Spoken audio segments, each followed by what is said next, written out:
Hello, everyone, and welcome to a little side thing, just cleaning up some stuff that's happening in the background of the main story. So, Howler, we've been talking in the background, but since this is a little more time intensive than I thought it was going to be, I'm going to try to get through this a little quicker by recording it, just getting it out of the way.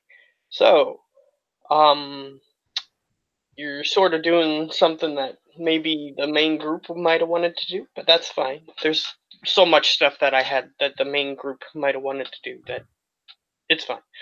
Um, so you guys you're with the Sphinx and the Oni at the wind buffeted crags at the dungeon that you're attempting to look at. So what did you want to do?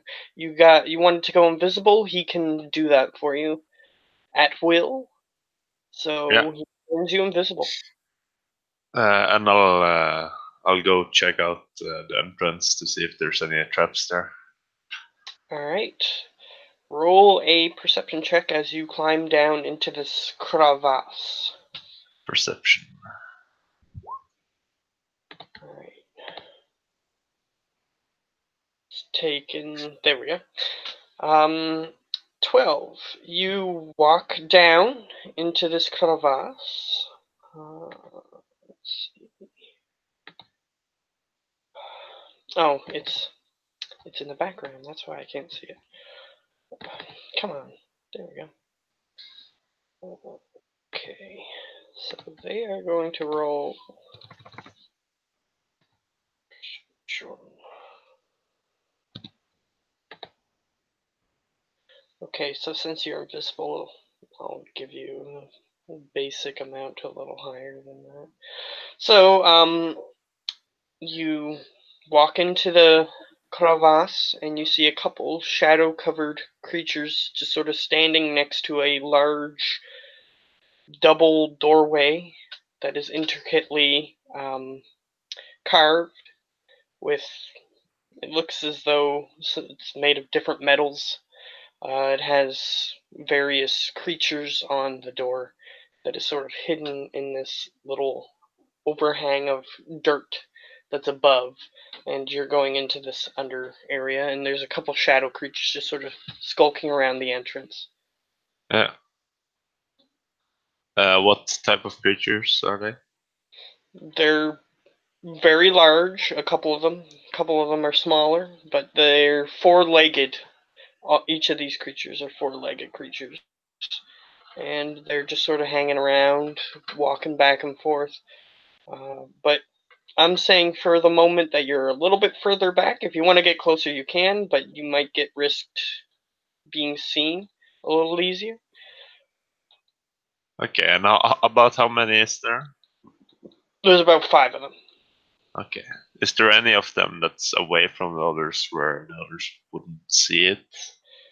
Uh, I guess one of them sort of sitting on the top of the overhang, just sort of perched, looking over the area.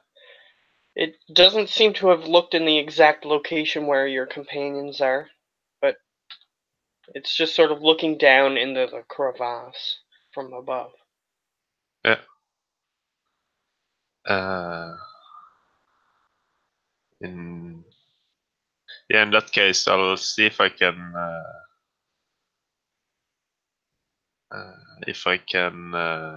take out the overlook first to make it a bit easier to sneak through. Okay, and since this is just sort of soft combat, you're easily able to get up to where it is. Let's see if it notices you. Same number, which you're invisible. So, Oh, stealth then. oh Or sure, you can stealth at advantage, which is obtusely huge number. Um, yeah, it doesn't notice you, and you walk over and you just sort of get your weapon underneath right beneath its skull on the back of its neck, and it just sort of flops down. This particular one seems to have some sort of wings on its back, and it just sort of falls down, unmoving. Okay. I'll get a closer look to see if I recognize what it is. This is, Okay, make a nature check. in case I have to fight more of them. Okay, sure. Nature 5. It's a creature. Yeah, you're not sure. Okay, they die easily enough, and I will try to sneak in the entrance. All right. So, do you wish your companions to come with you? Not yet. I'll just scout it out first. Okay. Let's see. So, are you attempting to go in the door? Yeah. Okay. So you sneak up towards the the entrance, the doorway. But there's a couple creatures walking back and forth. Let's see. Okay. You can How roll how, another clo- stealth. how close are they to it? Or yeah. They're varying distances and they're patrolling. Okay. So Yeah, this I'll is try going to and sneak determine up. if they notice your tracks or anything of that nature. See. So yeah, that's 21. Yeah, it's not showing up on my screen. It'll come in a second then, probably. I'll reload, but does it show mine that I just No, rolled? Okay. I just see mine. 21. But I have a luck. Hmm. Yeah, I'll just keep 21. Okay.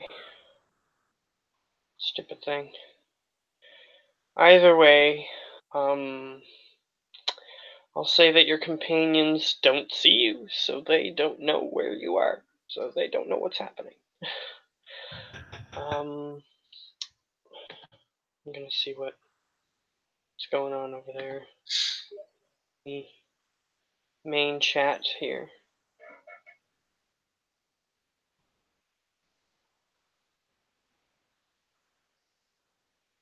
Okay.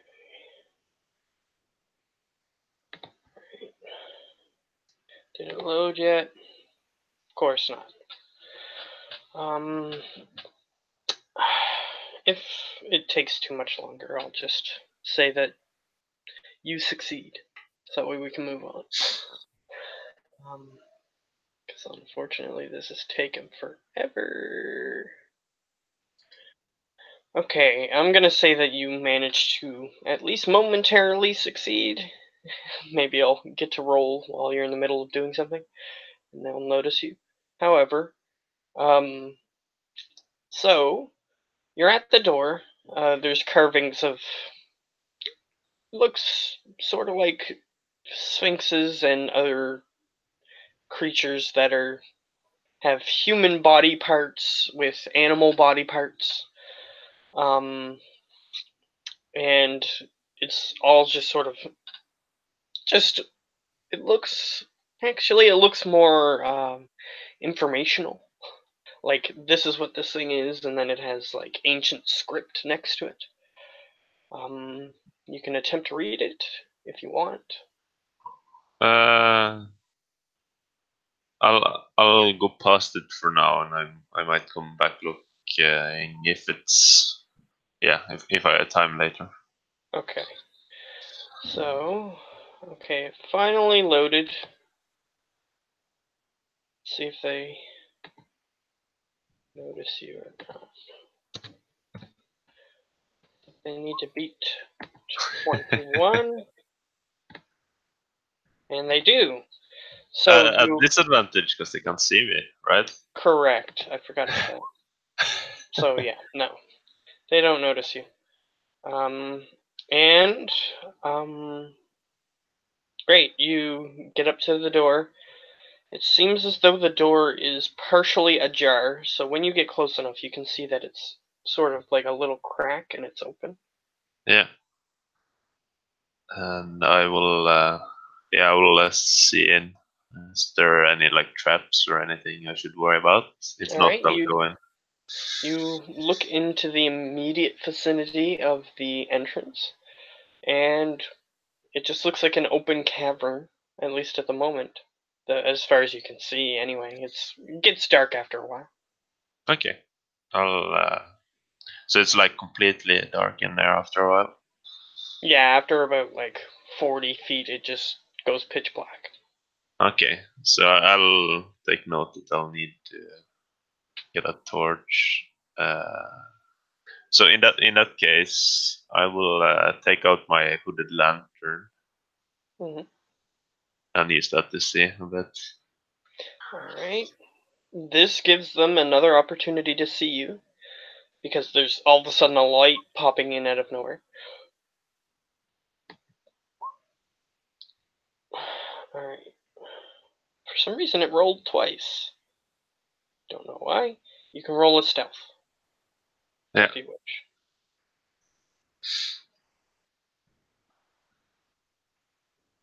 Yeah, they don't. They don't notice you.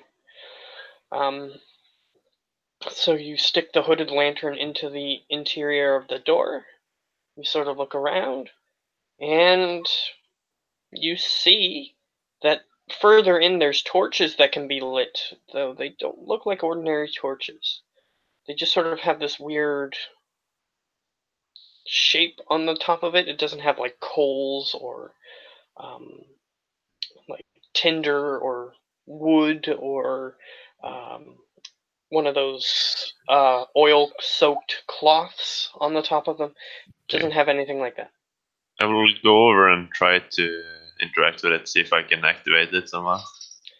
All right, when you get within about 30 feet of it, it turns on automatically Okay. and it just lights up.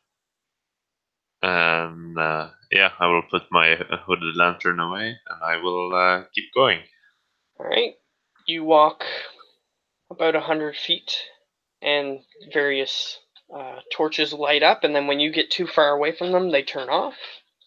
Um, and you get that far, and then you see what looks like an open floor room, and it has some sort of tiles on the floor.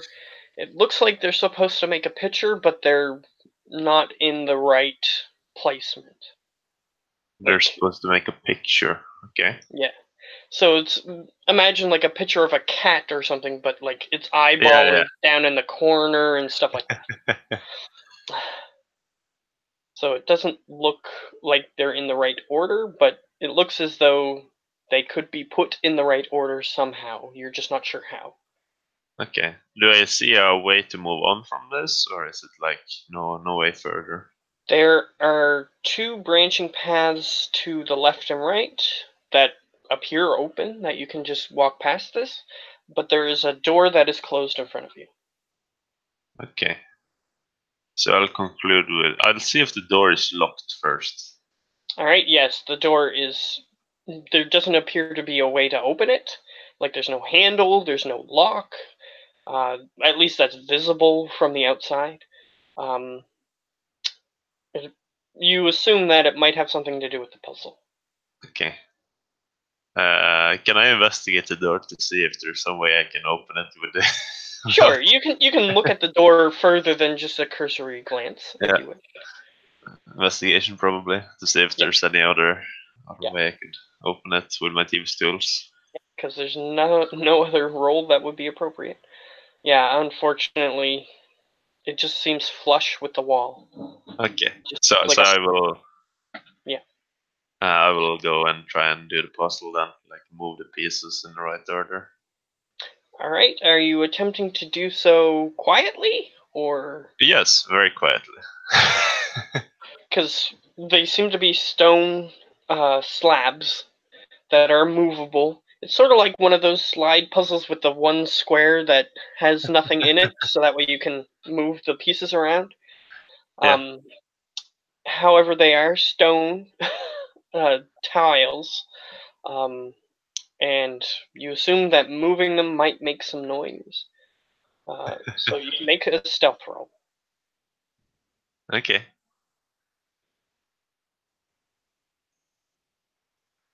24. Alright, you start moving the pieces relatively quietly. You assume that anybody who's over 10 or 15 feet away probably wouldn't even hear that something's moving. So you start moving the pieces. Though it is a puzzle, so you're going to need to make an intelligence check. And since I didn't Intelligence make a check. puzzle for you, I'm just going to get you to roll and see if you're smart enough to figure it out. 20. Yeah, this puzzle isn't too difficult. You've probably just while you were bored one day or a couple of days, you were just bought one of these slide puzzles, and you managed to solve them relatively easily after a while. So you managed to solve this one relatively easily. However, as soon as you complete the puzzle, it I'll tell you what it makes. It makes a sphinx that is just sort of it looks like it's leaping upward with its wings stretched out.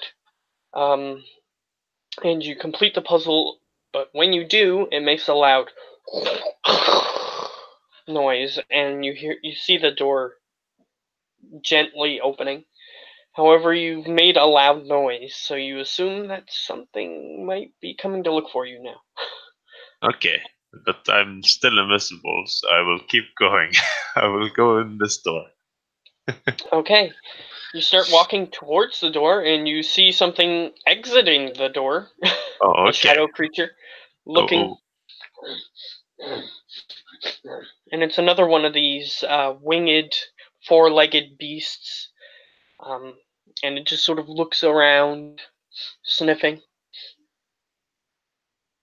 okay. I will take one of my bottles of perfume because I have that. Seeing as he is sniffing, I'm gonna Mhm. take one of my perfume bottles and I'm gonna throw it further back the way I came from, and I'm gonna try and sneak past it. Okay. He's gonna have a chance to see the origin of a invisible, suddenly visible item coming out of nowhere. So he has a chance to see that, but I'll get you to roll a sleight of hand against his perception. However, he nat ones it. So you manage to quickly just when he's sort of looking to the side rather than directly at you, and you manage to just toss it, and it smashes, and it goes, and it starts quickly moving towards that direction. And I'll say that you easily enough just walk away from its direct path towards what you just threw, and then you Yeah. just walk behind it easily enough, and it just sort of goes, and it just sort of runs out into the entrance where you came from. You Okay. assume that now that they're on high alert, but you're invisible. So Yeah.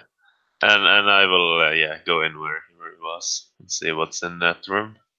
okay, you go in there, and the door remains open. As long as you assume as long as the puzzle is solved, it will remain open. Um, so you walk in, and this room is filled with various lanterns and lantern lights, um, things hanging from the ceiling that sort of look like lanterns that activate in a similar manner to those torches that you saw on the walls in the cavern. Um, various Is any of them like hooded lanterns? they're sort of like just they have a metal bottom and a metal top. The rest is just glass, which a Okay. hooded lantern would have metal parts that you can move around, so that way it. Okay, I'm gonna take one of those to have a magical lantern, and I can fix it later. Okay, you they're about 15 feet up, Okay. Let's see. Uh,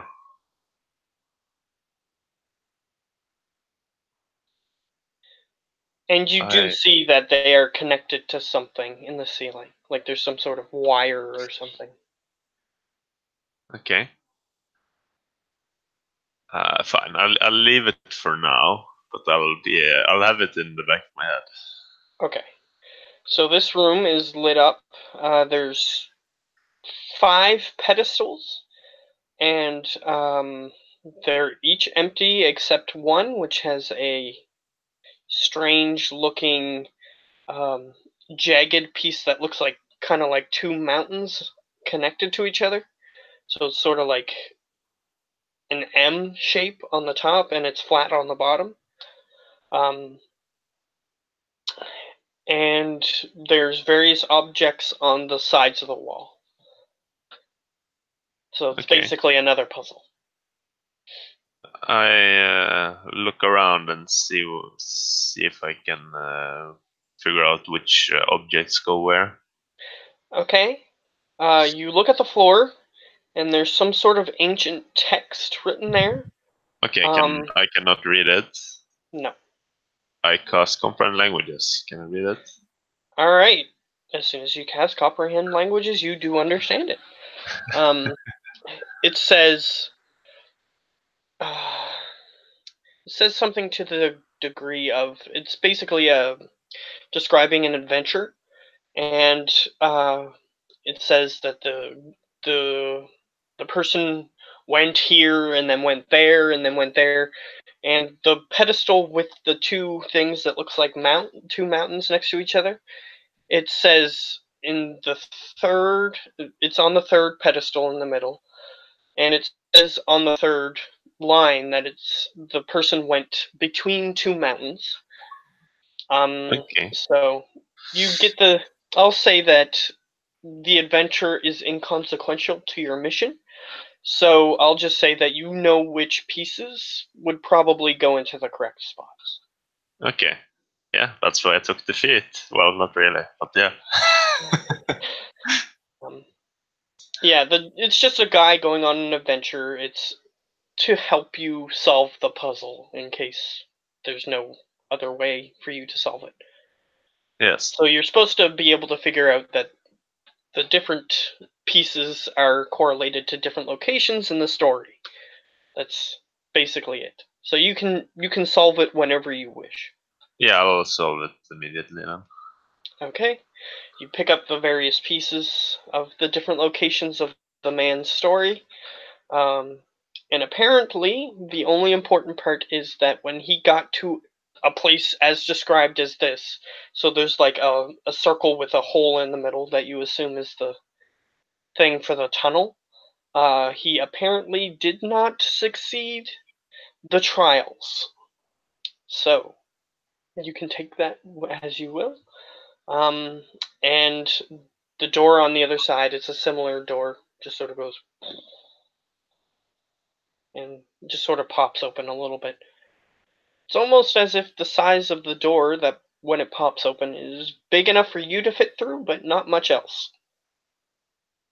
Okay. Almost as if it knows the size of the person who solved the puzzle. I will go through it then. All right, you go through that door, and as you're going through that door, you hear behind you the first door close that you came through. Yeah, that's fine. Not really, but yeah, sure. All right. Use from that. I'll say that you're smart enough. You've dealt with puzzles like this before when attempting to steal things from ancient tombs. Um, that means someone reset the puzzle in the first room. Okay. So you get through that door, um, and you are now in another room. Another puzzle, you assume. Similar lanterns hanging from the ceiling, more torches on the walls. This time, it's just a room that has a very plain entrance. Like the tiles are very plain and smooth. However, the tiles beyond are very defined, um, and each of them has pictures on it. Okay, so there's pictures on vials On the tiles, they're like on the floor tiles. tiles. Ah, Yeah. okay, tiles. What are the pictures of? Do they make any sense? There's one of a sphinx face. There's another of an ankh.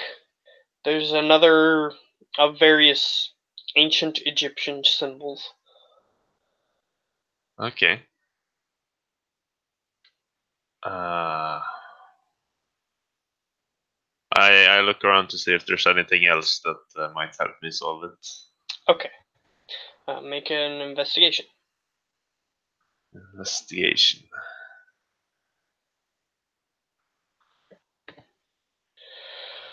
Alright, yeah, you easily look around the room and you realize that there is a bordering on the top of the room that has has an order of the symbols, and it looks like in each corner, the when you're doing it from left to right, the first symbol is the same every time.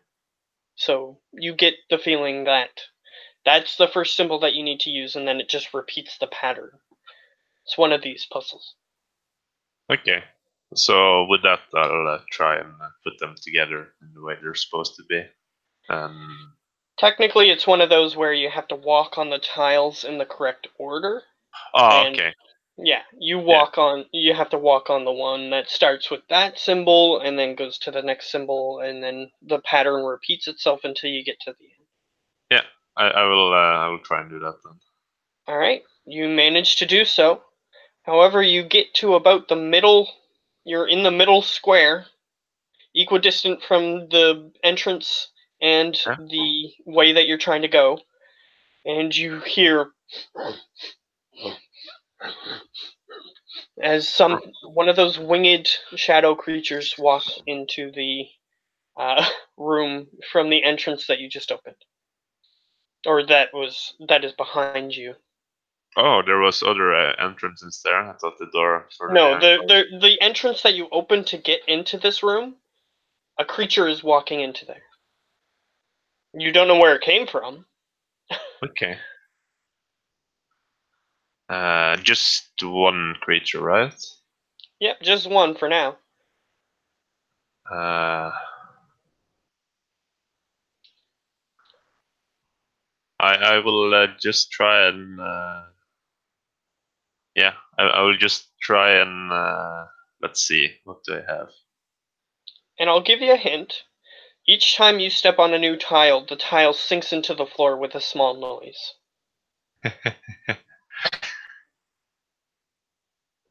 uh, I will actually just pull out my crossbow and try to shoot him in the head before he notices anything as well. Fair I'll enough. surprise him. Right? You get advantage on the attack and sneak attack. And I will poison it, of course. Alright. Roll the hit. This is the important part. Yeah. There we go. 18. I'll say that yes, that hits the creature's AC, and I'll say that roll the damage just to see if it would get down Okay, to one it's shot. the right numbers. It's the right numbers. It's the right numbers. Okay, yeah, that thing it's done. And it just sort of it falls down Actually, it's relatively another quietly. D6 now because I'm a level higher. But yeah, Yep. Okay. So yeah, it's down. Um and it ceases to move.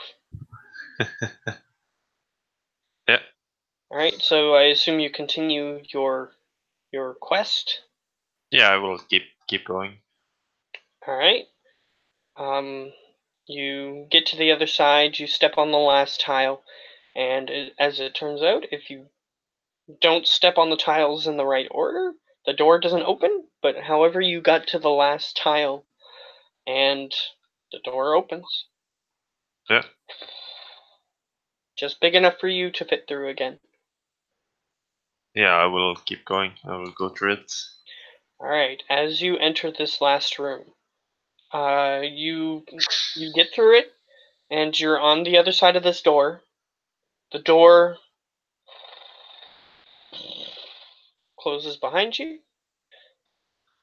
Perhaps there's a reason for that. You're not sure.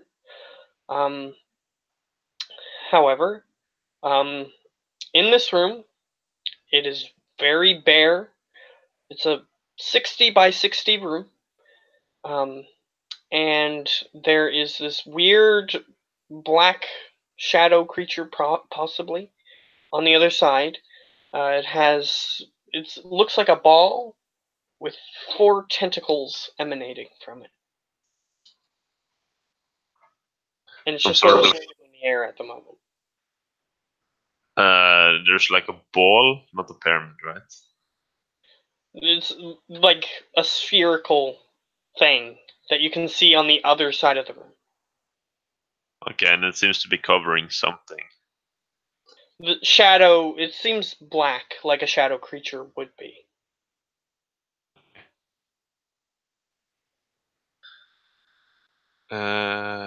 And it has like 4 little curving things coming from it. Okay. I will. Let's see what this is.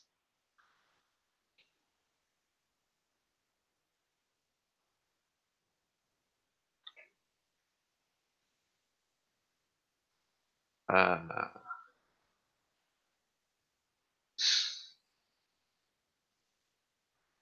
I will take my potion of fire giant strength, drink it, and try and rip it apart with my hands.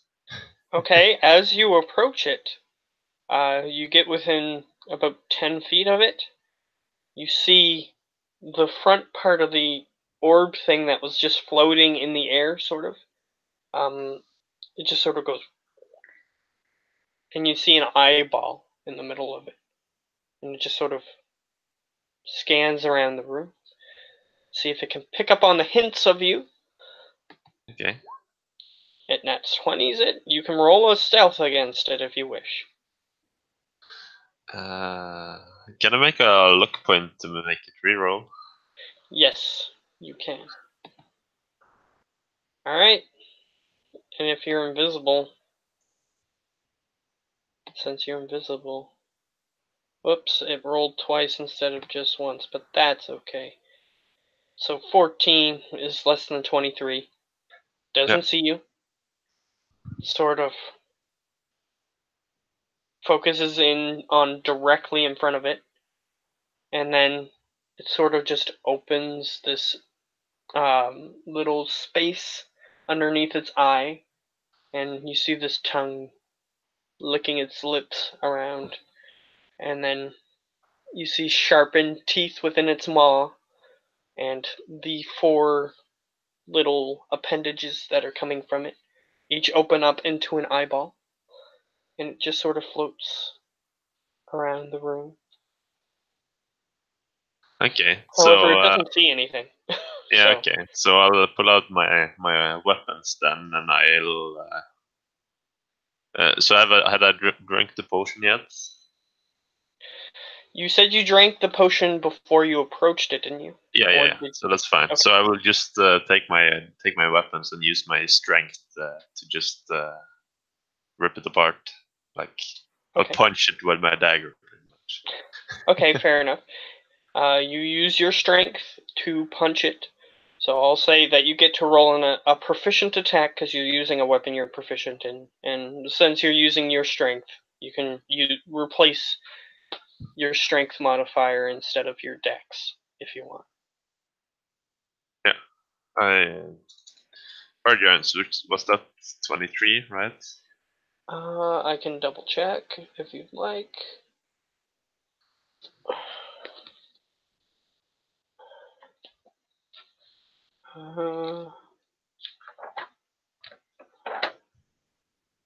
Potion. I thought I had potions marked. That's a shame.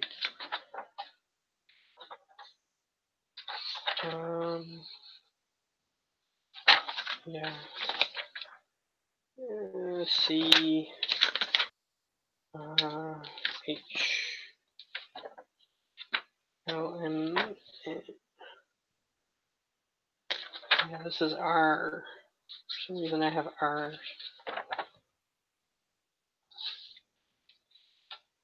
Come on. Keep going past it both ways. Potion. Potion.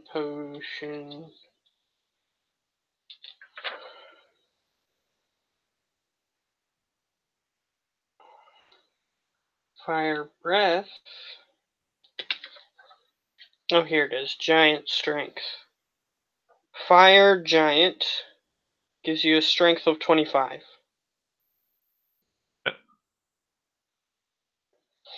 So then I will proceed to attack it. Alrighty.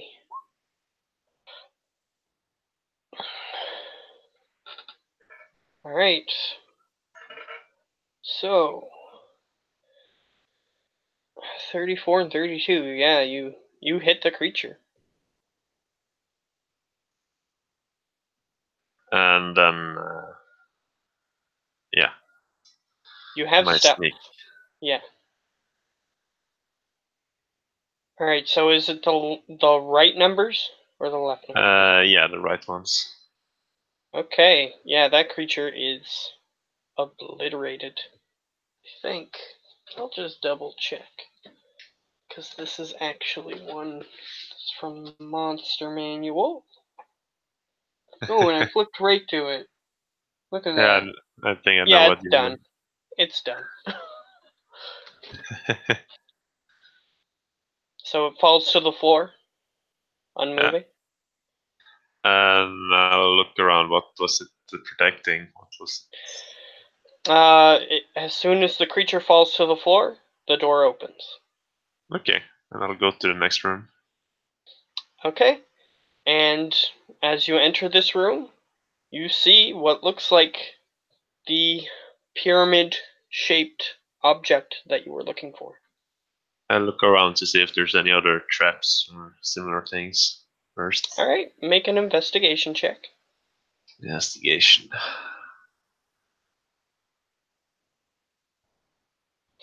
Alright, you do see a couple of things, even with a low number. The room is large and like a cube shape. Is the room is shaped like a cube. Um, there's a path that you are currently on that leads directly to the excuse me to the object, which is sitting on a pedestal in the middle of this cube room.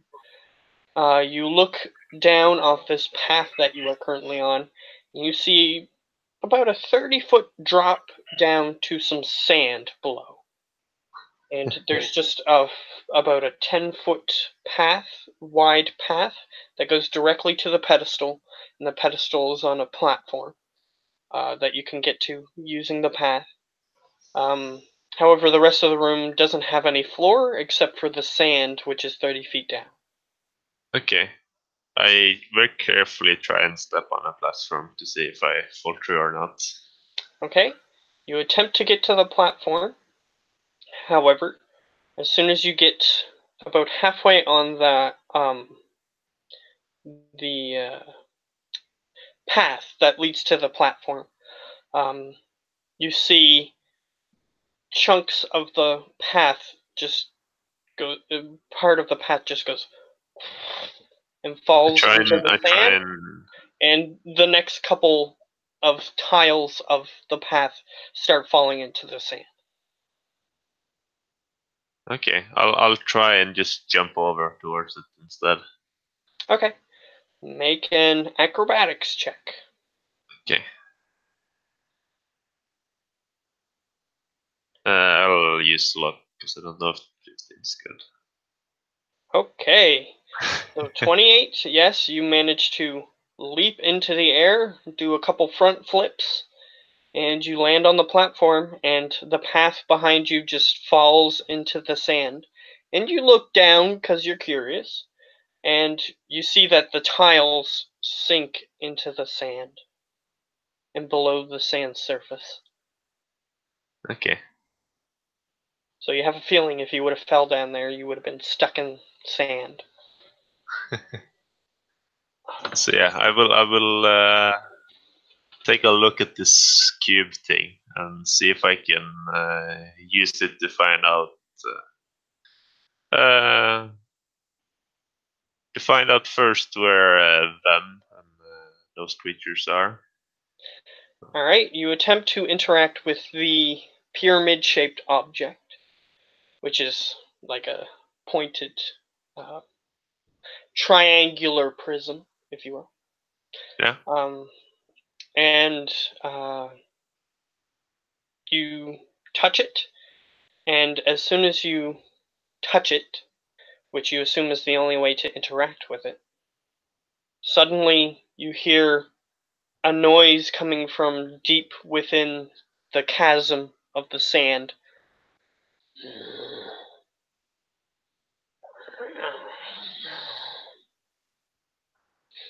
And I the object does nothing. As soon as you touch it, it doesn't do anything.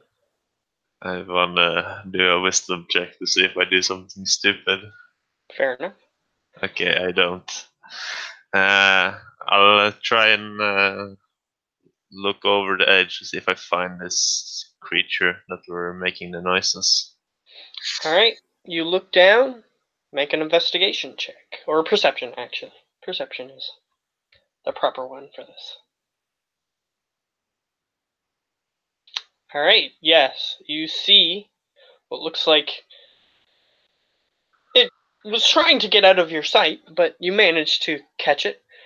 It looks like a creature of large size that looks kind of insectoid, kind of furry, strangely. Um, and it has, well, what you saw was like one little segment of it. Um, well, it's technically a big creature, so the segment was about this big, and it had like maybe 10, 15 legs on it, and it just sort of skitters around the pole that is holding up this platform. Okay. Does it look like it has any sort of ranged like capabilities, or does it look like it just has close quarter? You, well, if you might assume that if it had any ranged capabilities, it would have done that from the sand below rather than climbing up the Okay. the pole.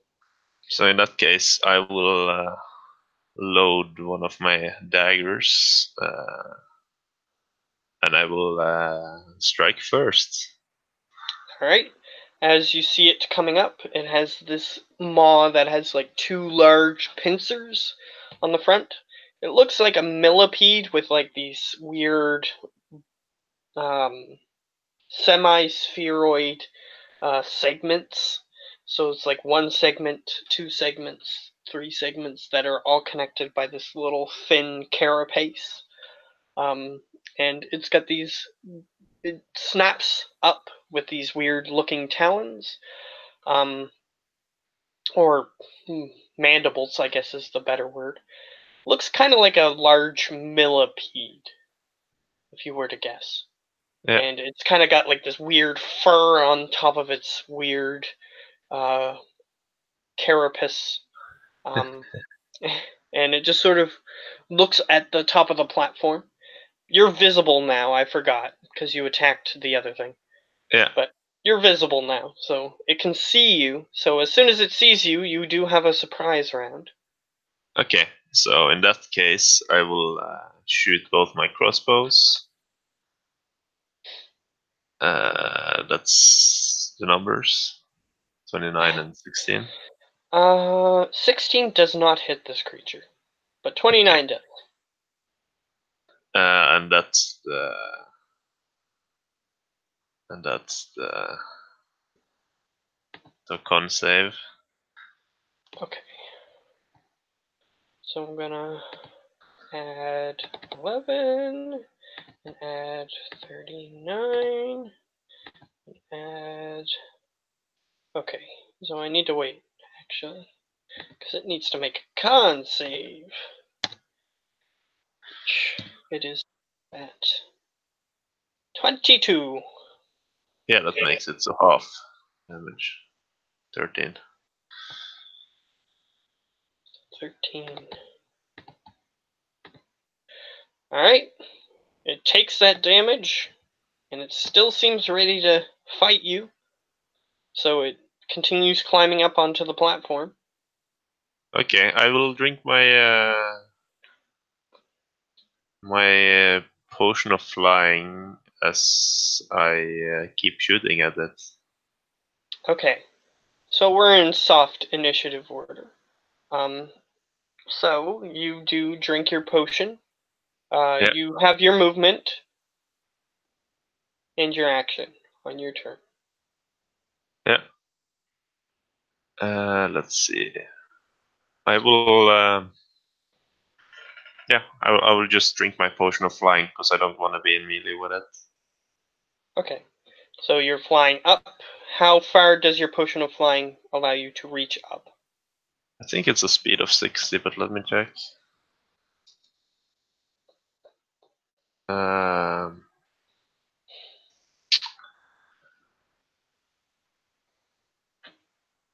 yeah, equal to my walking speed, so 40. Okay. So you fly up 40 feet. It climbs up. Okay. Pew pew. Or actually just once because I used my bonus. Okay. So I'll take the first one, which is 28. So 10. Alright. Alright. It is now. Nope, it's not. Okay. So it climbs up onto the platform. It has about maybe 10 segments in total. The first segment contains its head, and the other segments just contain legs, it looks like, at least on its exterior. And it sort of tries to crane up and reach you by standing on its back like 15 legs and trying to crane its body up to reach you. However, 40 feet is too high. It can't reach that high. Okay, that's good. In that case, I will just keep firing. I'm gonna use my dark iron balls to just hammer away at it. Alright, go ahead. 19 hits it. 18. Great. See, when I actually am in combat, I don't do damage. Alright. So, it is, excuse me, it is now considered bloodied. And it attempts to reach you again, but Yeah, I this also time, use my movement and go for it more. alright, you're at the ceiling at that point. Yeah. You wouldn't be able to move up any higher. Yeah, it's Um, fine. it's still trying to reach you, so it's gonna climb onto the pedestal. That's the only thing it can do. However, it still can't reach you.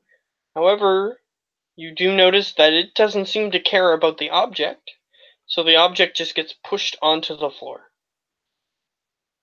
And it Okay. sort of clatters onto the ground. But for now, it's still trying to reach you. Yes, and I will just keep, because I don't want to be reached.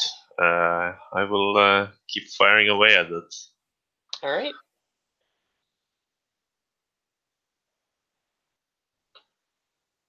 Yes, those hit.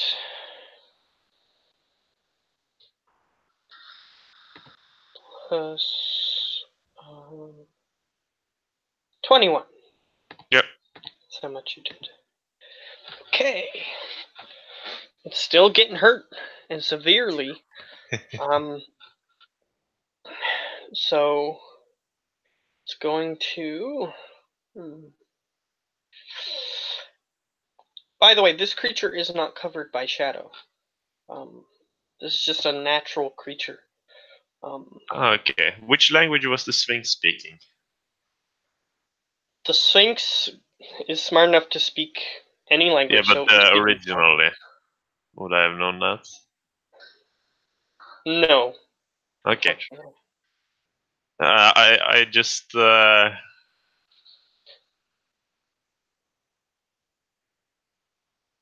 I just start telling it in different languages.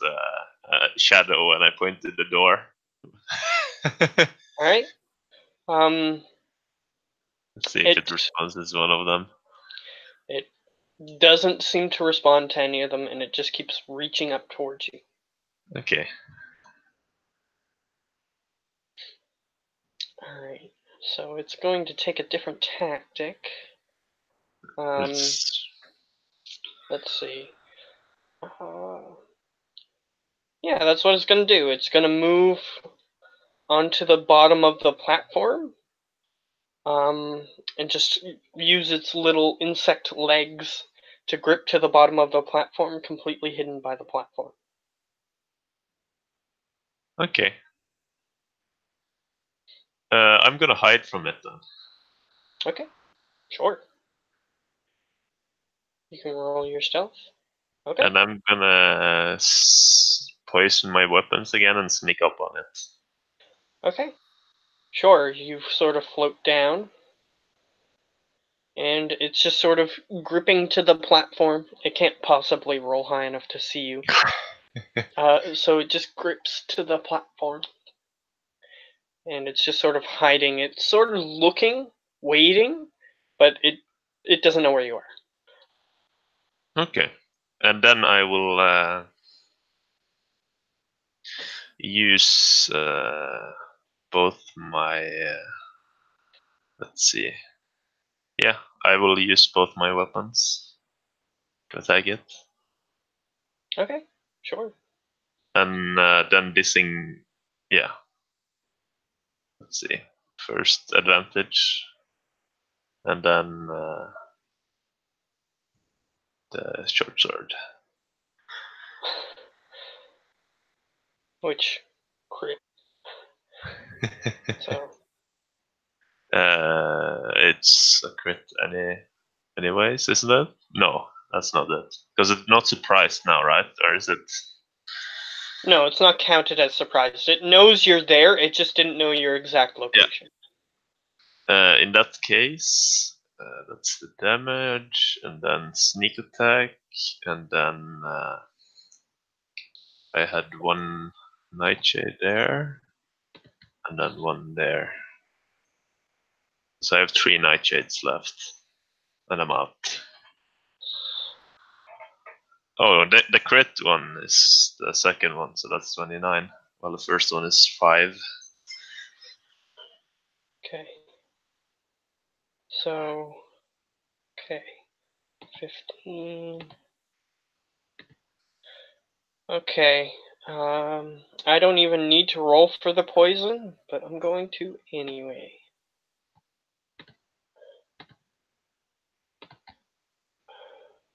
There's a +6.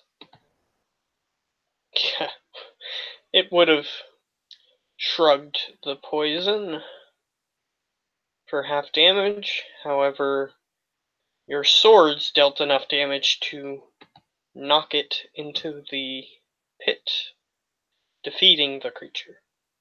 As Okay. it just sort of wails out.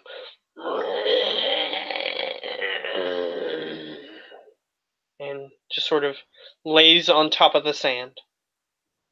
Some reason it's not getting sucked into the sand. Yeah. I will just take the pyramid again and see what it can do. Like I'll try and figure it out. Okay?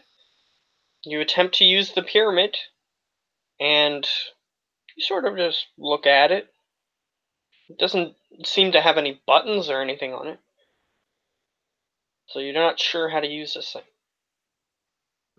So yeah, I ask it. So can you show me things, or how do you work? You wait a couple seconds awkwardly. Okay. It doesn't do Yeah. anything. And then I will This is like the pyramid-shaped item that was described, right? Yes. It has like a black top, and the rest of it is sort of like a sandstone color. Okay. Huh.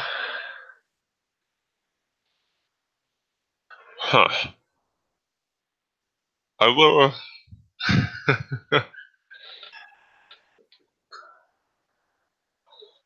I'm rolling too well on those. Okay.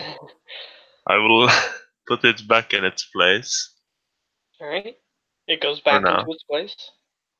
and I try and use it from there. Then Okay, you attempt to use it. nothing. Yeah. Nothing. We'll go down towards the creature in the sand. What's down there? Okay. Like I Do just go you to the creature stand on first. do you stand on the sand, or do you The stand on the? creature. The creature. You stand on top of the creature. It's got like a chitinous um, body that you stand on, so it's sort of hard, but you can tell that it's organic in nature. Um, and you can get your bolts back if that helps you at all. Yeah, sure. So you can put back any bolts if you were keeping track of that, but if you weren't, then it doesn't matter, because you get them back. So you're standing on the creature. What do you want to do with it? Does it look valuable? It's It's cark or carp. Yeah. Well, you assume that it's better than like if a regular person were to get shot by a bolt. It looked like it was blocking some of that, so you could, if you could somehow harvest its hide. It's considered a large creature though, so you'd have a hard time carrying I have my bag of holding. it. You can try to put it in there, but it's like its mandibles and its face, and each segment becomes rounder than the opening of your bag. Okay. I'll just see how much, or like I'll just take some of it, enough to like maybe make a few armors, but that's it. Okay, so you start carving the top of it, I'll Yeah. say, and you just cut a few pieces off. So I'll say that you get 10 chunks of ant lion um, carcass, which is chitin. So you can write that down however you wish. It's a specialty ant lion that was bred to stay in this place and guard it if there was nothing to guard it. Yes. Alright, so you have those 10 chunks. What do you want to do Yes. other than that? It's a tough question. What I want to do is take the orb and then leave, but I shouldn't. You I, do know that you do have two companions currently waiting for you to finish scouting the location. I will try and like what would I know about the object? Could I remove it for like a short while I just go out and ask them? What? As far as you know, it can be removed and it will still work. It's not like it needs the pedestal to work. Okay, I yank it and I leave. Okay. That's all I needed. The only problem is that the pathway is currently not there, Oh, and the door is just sort of slightly ajar above the pit of sand. And unfortunately, you did not kill the antlion in an advantageous position. So it's not like it's a perfect bridge that leads over to the wall where the door is. I'm It's flying. Well, yes, you can fly. I guess you can do that. How long does that potion last, by the way? Let's check. Keep track of that. Portion of flying. 1 hour. Oh, yeah, you have enough time. But I'm just gonna keep track of it so that way it does eventually go away. um, No, I you just just, fly now. yeah, you're just able to fly forever. No, unfortunately that doesn't happen. So you fly to the door. I guess that issue is solved. Um, however, you attempt to fly past this puzzle room with the tiles, and the door is closed. Okay. I go over the correct way back. Okay, so you attempt to jump on the tiles to get back. However, that doesn't work. The door doesn't open. Huh. The one going back into the room you just previously were. Like the room where the puzzle with the pedestals and the things on the pedestals. You can't get back to that room because the door is closed. Okay. From the inside, because this time I'm on the inside of the door. Do I see any way I could mess I'll with give the Yeah, mechanism? I'll give you another investigation check. See if you see any obvious mechanisms or anything like that. I'll look. Okay. Probably need luck. 12. Unfortunately, you do not see any mechanism. Okay. Um, let's see how long. I have 27 strength now. I'm just gonna punch this door. I'm gonna try and punch it down. Okay. I mean, you can try. So that will be Strength? athletics. Athletics. Yeah, Which is it's boosted by your heightened strength. so it's this anyway. 10. Alright, you punch the door. Your hand hurts a little and the door doesn't open. This time I find my crowbar instead and uses that as leverage. Okay, great. You can roll the same thing. 20. Alright, this time you manage to ka-chink, and luckily your crowbar doesn't break. Because you rolled high enough. If you would have rolled the middle one, it would have opened, but it would have broken. But you rolled the high one, so you managed to just pry that thing open. And it appears that this room is closed.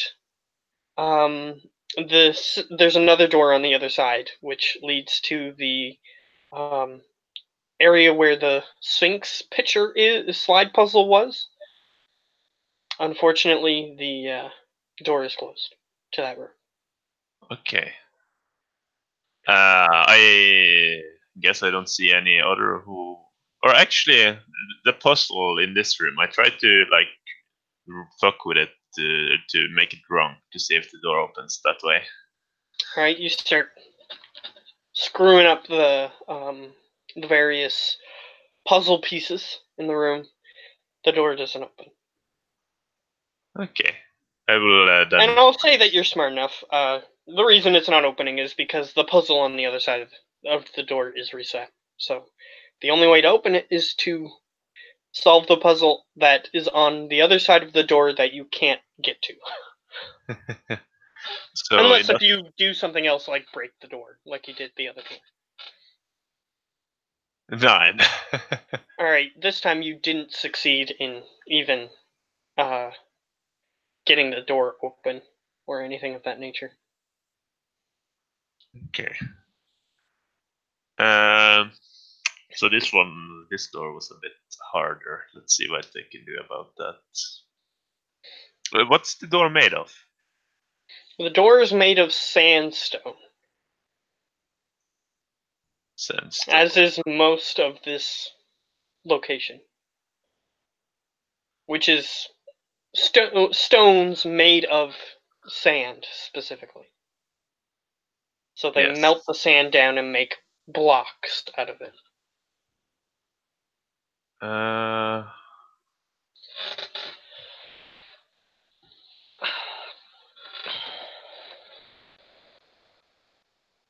I mean, I will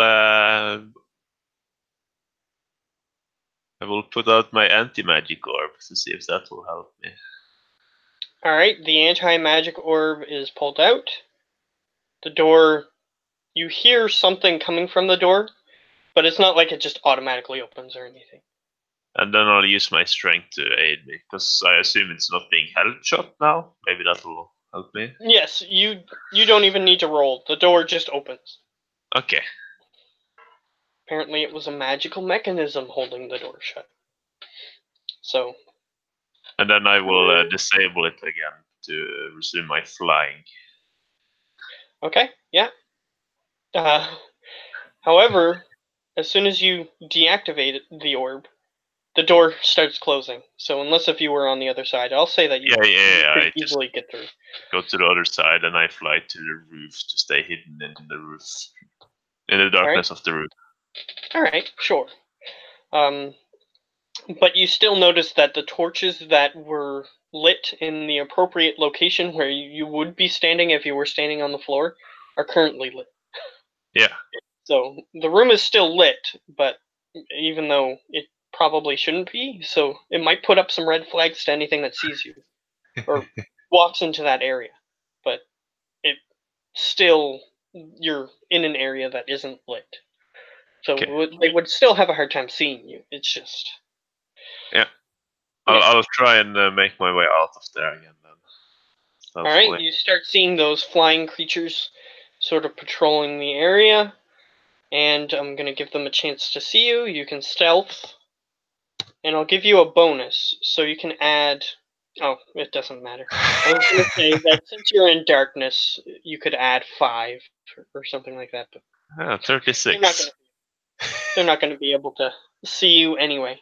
So, you sneak past them, you get out the door. However, you're visible, even though you're flying now, and it is daylight outside. Yeah, I try and stick to the rocks and hide myself that way. So I won't Okay. just fly out in the open. I will. Yeah, they still have a chance of seeing you. So. Yeah. All right, they rolled a 19. You get to roll a stealth against them. Yeah. Yeah. They don't see you. So you climb up where that creature that you defeated was. However, it's gone. Yeah. You assume it changed back to whatever it was and is now wherever it wanted to go. Yeah. And I will go back to the others. All right. They both go. So, does it look good in there? Actually, that's the Oni. So he has a bit of a deeper voice. But either way. And I will just grin and I will pull up the pyramid. The Sphinx goes, well, at least it's safe now. And he reaches out to. And I say I didn't figure out the way to use it in there. Maybe you would know, and I give it in. Alright, you sort of place it in front of him because he has paws rather than hands. And he just sort of looks at it. He goes,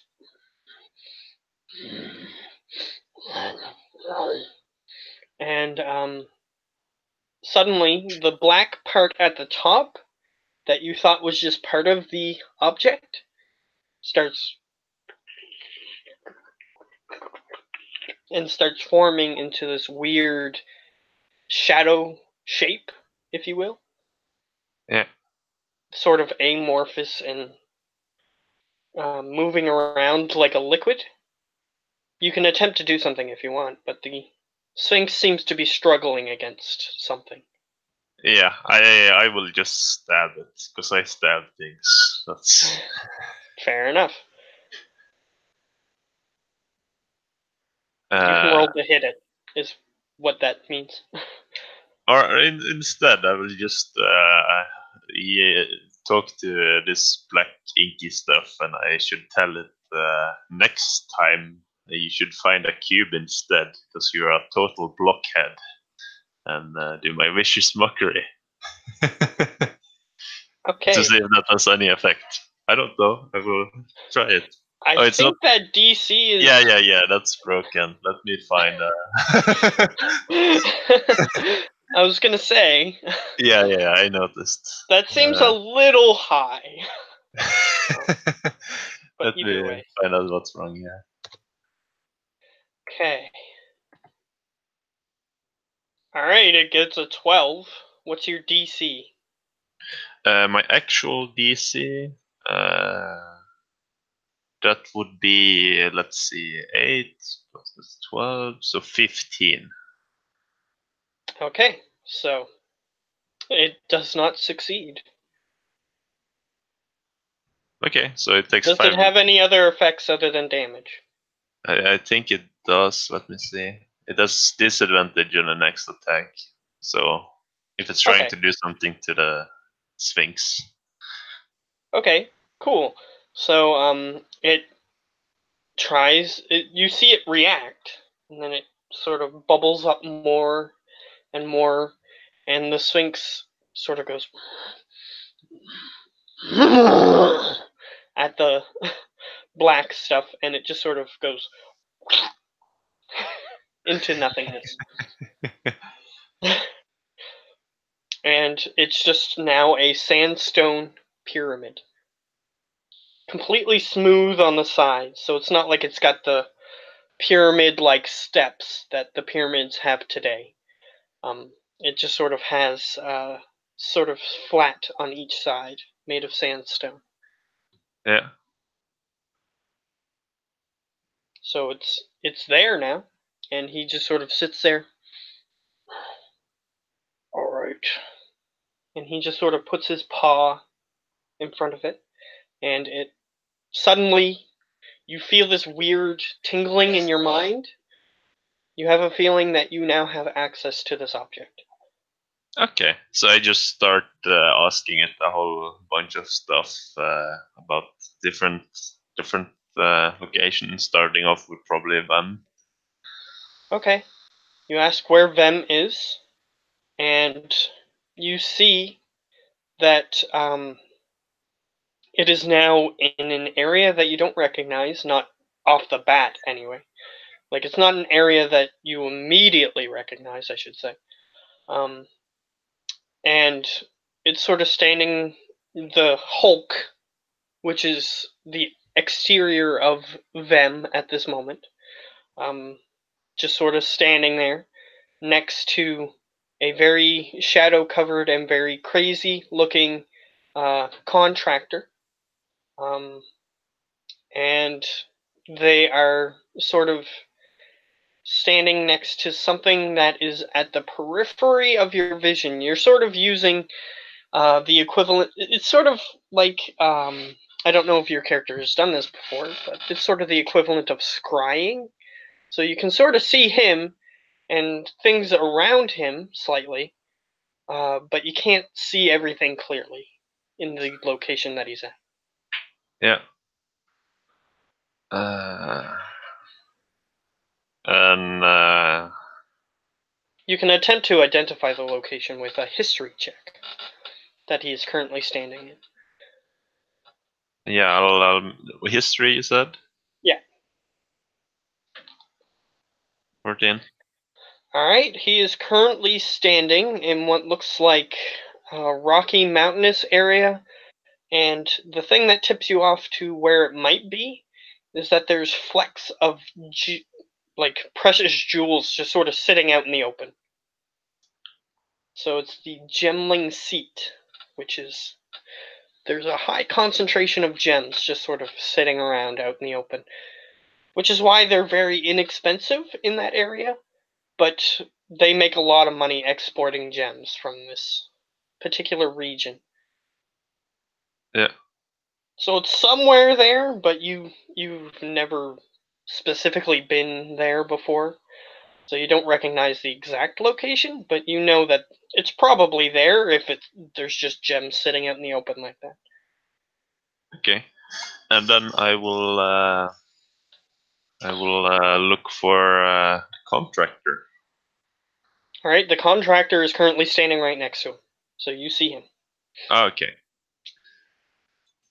You see the same thing, except it's focused on the contractor rather than them.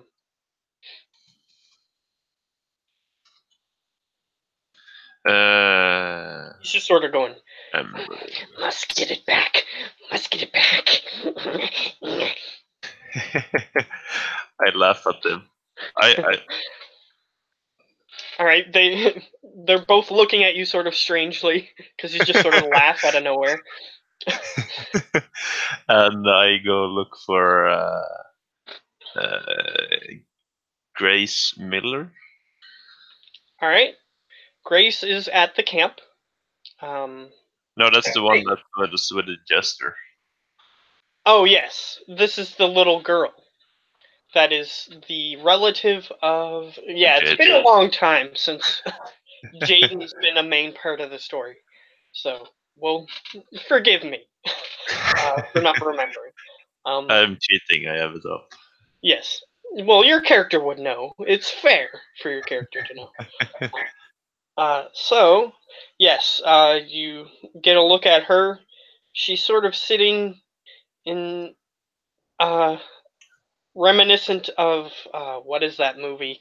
That Rob Zombie movie where it's these kids that go to this house and it has all the weird people in it that are just sort of acting as if their weirdness is normal and then they kill people. I forget what it's called. Probably a House of a Thousand Corpses, maybe? I don't know if you've seen that movie. But I anyway, have. you have?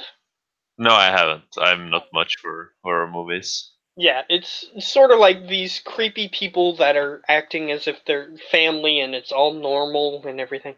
Anyway, it's this little girl who has these weird lethargic looking uh, people sort of sitting around posed kind of like dolls. They you can tell that they're alive because they're breathing, but for no there's no other reason to you would think that they are breathing because they're sort of just posed in unnatural positions, that sort of thing. And she's having a tea party with them. And then I'll look for. I will be. I'll be curious, and I'll look for the Tabaxi monk, All right. the one we killed. It does show you something. However, um, it's not a very pretty sight, um, due to the fact that you are looking at the ocean floor and you don't see a body of any sorts. You just see like debris, maybe would be the best way to describe it. You're looking at the ocean floor with specks of various things. Okay, so the sea took him, I assume. Um, And I'll look for the dwarf lady as well. all right, you look for her.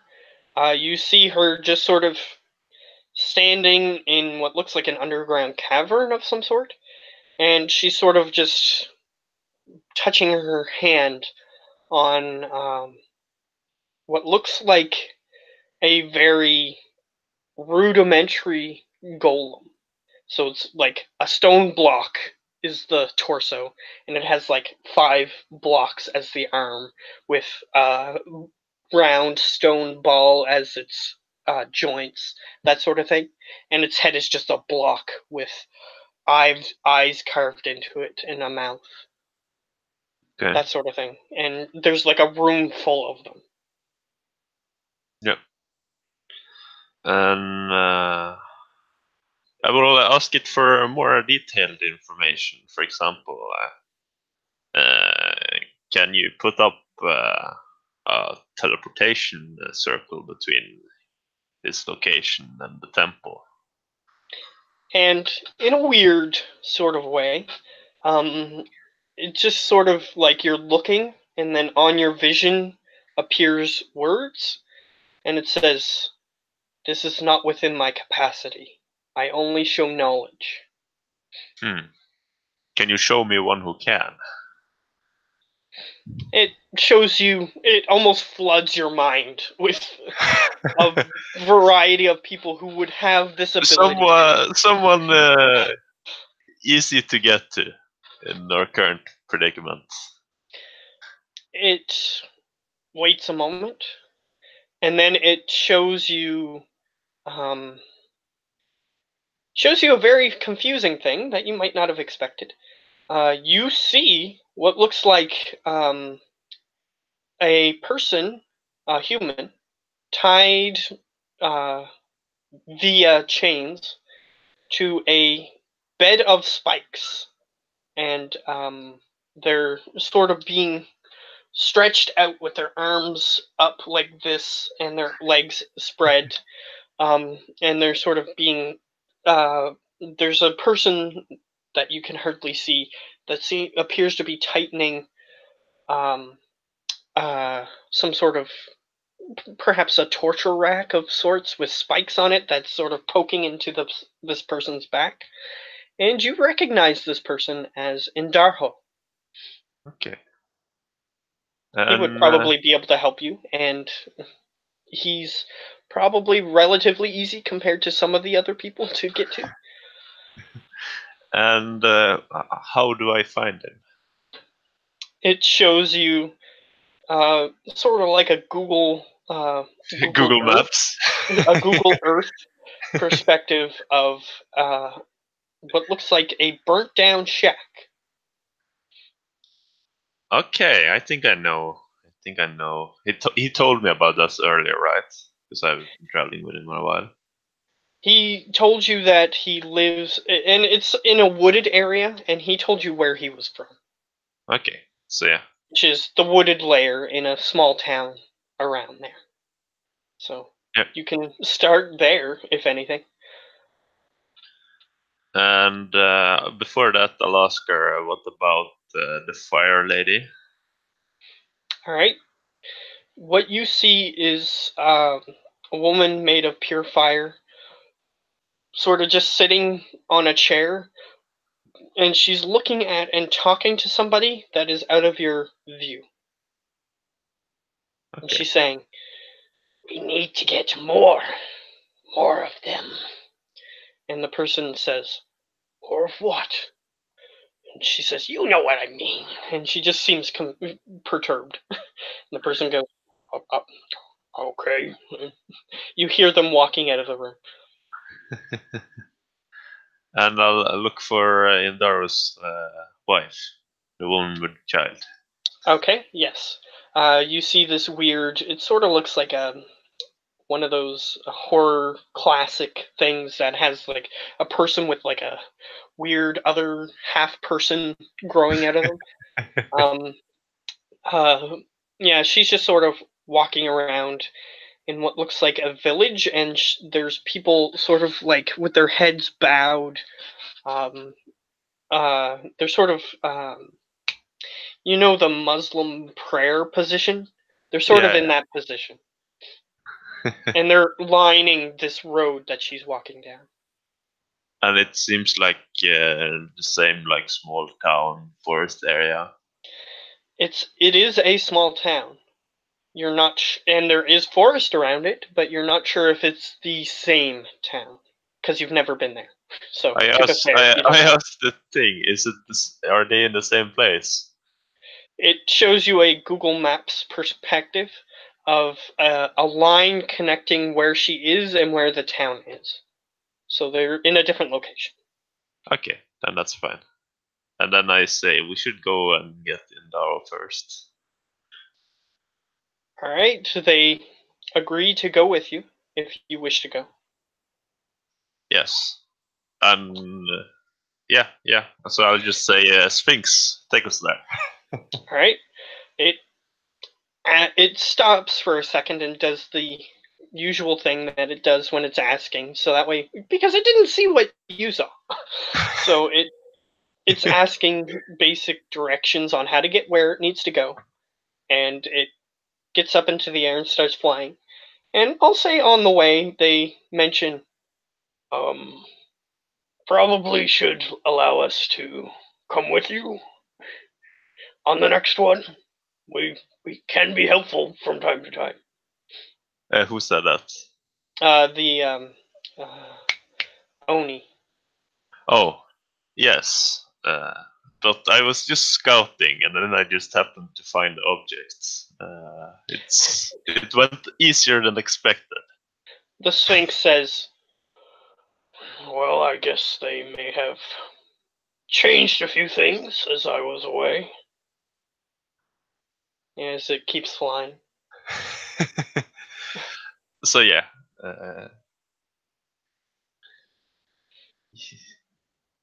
All right, he will so he will you he will just say it was too easy that he didn't need it because he is he goes, "Well, the hardest trial," the Sphinx says, "was the trial of battle. Perhaps they moved." No, that one was Well, quite easy as well. I didn't even take a scratch. he says, "Well, to be fair, I am usually the one who is the combatant." And So perhaps he would have been able to lay a scratch on me, and I clap him on the back. he goes, "Perhaps they must have replaced me with something much more inferior." So I will just describe kind of the creature, but exaggerate it a lot. Okay, so he goes, "Well, from your description, it may have been a beholder, but not so sure." Yeah, that was the first one, but there was also another one after, and I will exaggerate that one as well. Okay. He goes, "Oh, well, that's sad to hear." That was probably one of his companions. And perhaps you would have gotten through that a little easier if he had been there. But you would have had to fight a few other things, so who Yeah. knows? May have evened out. But either way, So you guys eventually get to the forested area where where the where Indaro is, because that seemed to be what you were aiming for first. Um, so you land next to the burnt out building. Looks yeah. as though there was a fire that burnt down just this hut that is in the middle of a clearing. And I'm giving you a hint because you as a player have been here before.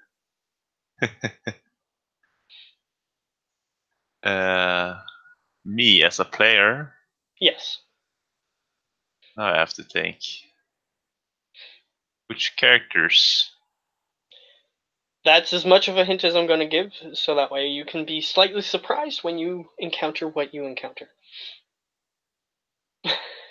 But if you come up with it during the time, it'll be fine.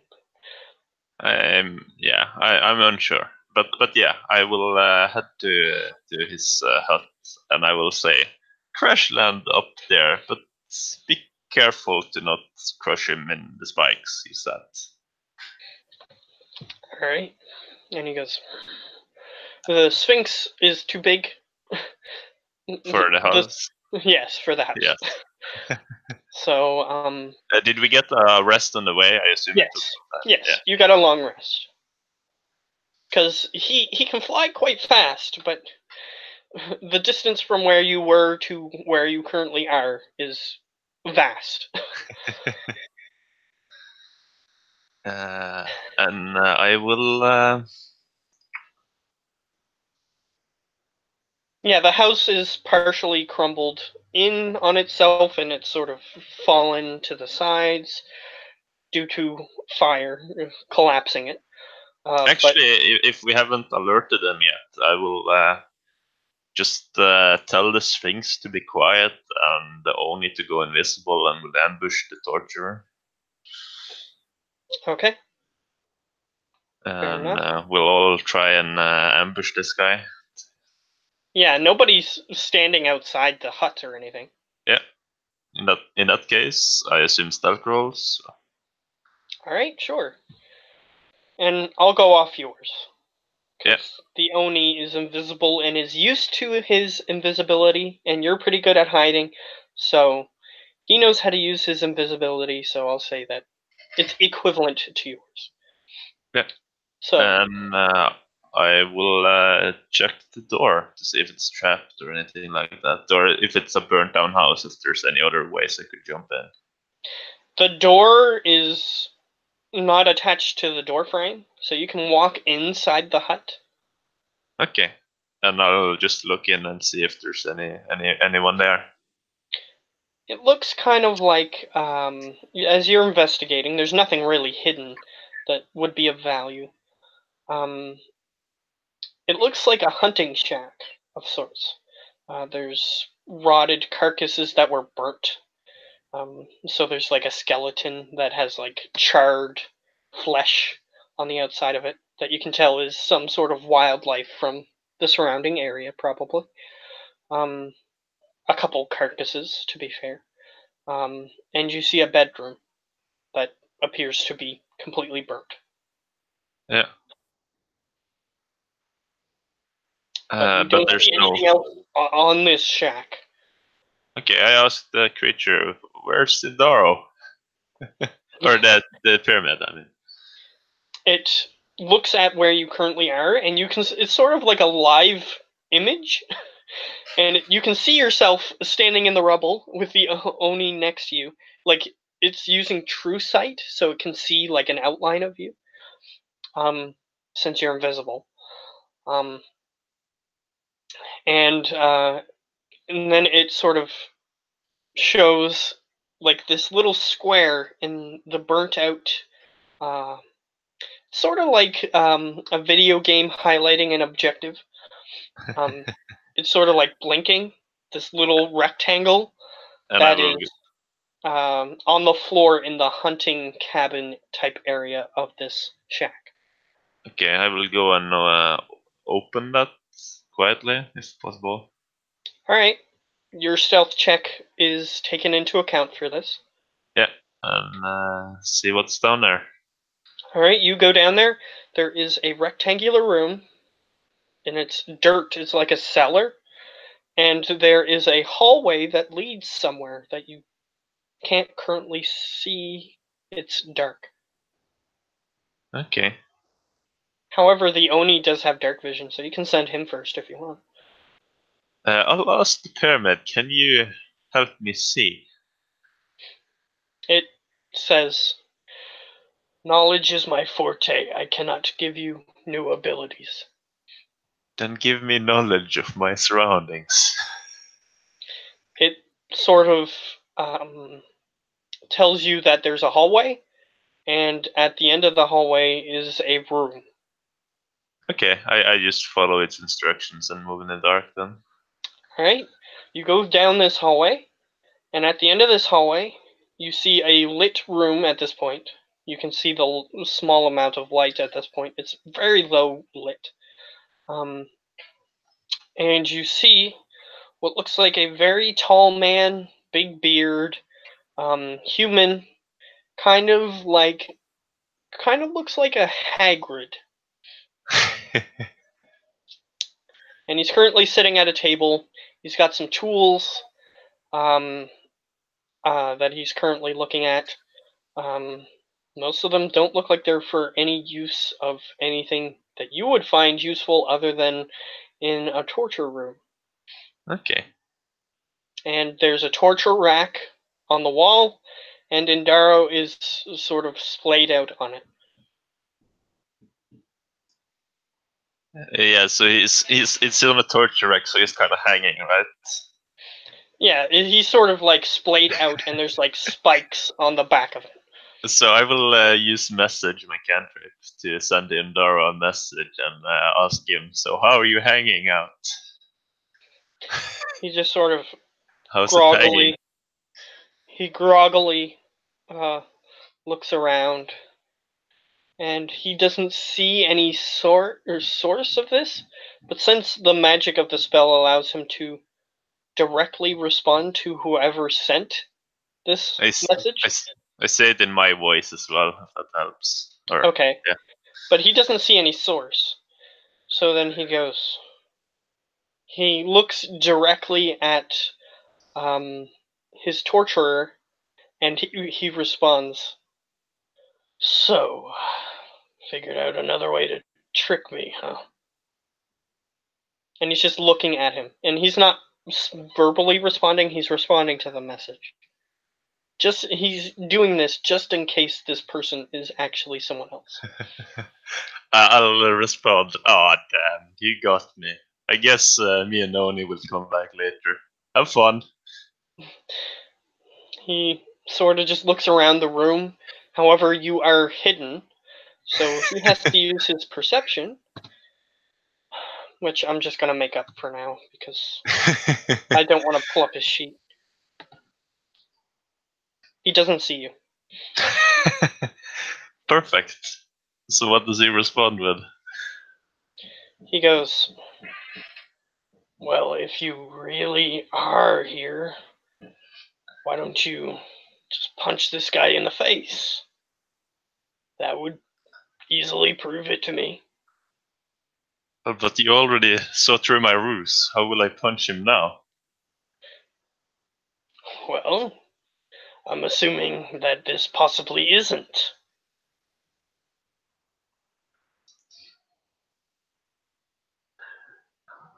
So you're saying you're trying to escape, huh? No, I enjoy being tortured so much. Thank you, thank you. I will have to bring this up to the main torturer. Now, where's his office? I don't know why you're torturing me. Apparently, Okay. you're just doing it for fun. At least that's what you told me. As he continues looking around trying to find the source. So I just mess with him a bit more, and then I will try and attack this guard, unless he notices me. Alright, he's hasn't noticed anything yet. You can attempt to make a stealth check if you're going to attack him. Yes. 20. Okay. He has pretty high perception. However, he does not succeed, as he just sort of turns and looks at Ndaro and he says, "Well, little rabbit, what should I use on you next?" As he picks up this weird looking thing that looks like it's round enough to fit a finger, but it's sort of misshapen in how the finger would go in if it were to go in. So you assume that this is something to break fingers. As he just sort of so, so, waves it. so as that happens, I just tell him, "Oh, come on, man, you need to have some fancier equipment, like these gems," as I stab my jeweled rapier in his back. Alright, you stab him. And I'll say that you're saying this as you're stabbing him, so that way you Yeah, don't lose your ambush. yeah. Yeah, I was thinking that. Oh, yeah, the strength is no longer there, so it's a bit less. Let's see. My bonus would be dex based. Dex. Dex. So it's -2, or I can reroll if you want. -2, Yeah, to hit. so it's 14 plus 14 to hit. Yeah, because of my magic item.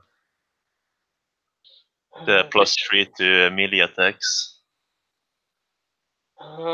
which one is that? It's been a while since you played Howler. I used 100 gold bars, and I got the magic item that gave me a +3 to melee attacks, Oh, okay. as It's well as been a it's a while. +2 weapon. So it does a lot of bonuses. Okay, fair enough. So, let's see.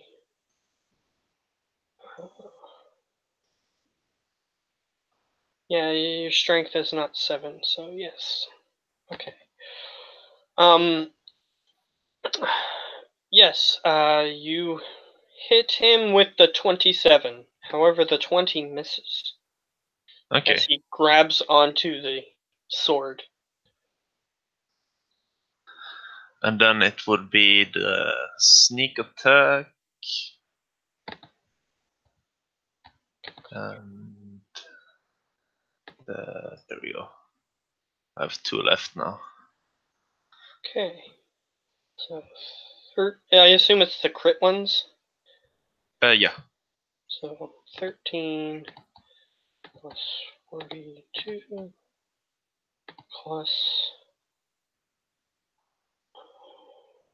25. Alright, you deal a severe amount of damage to him, and the Oni is about to exit its hiding place when it realizes that you missed with that 20.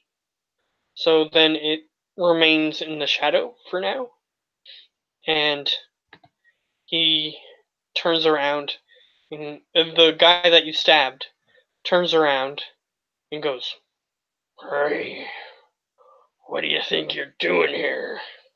As he grabs onto both of your weapons. I'm saying I'm just poking the bear a little.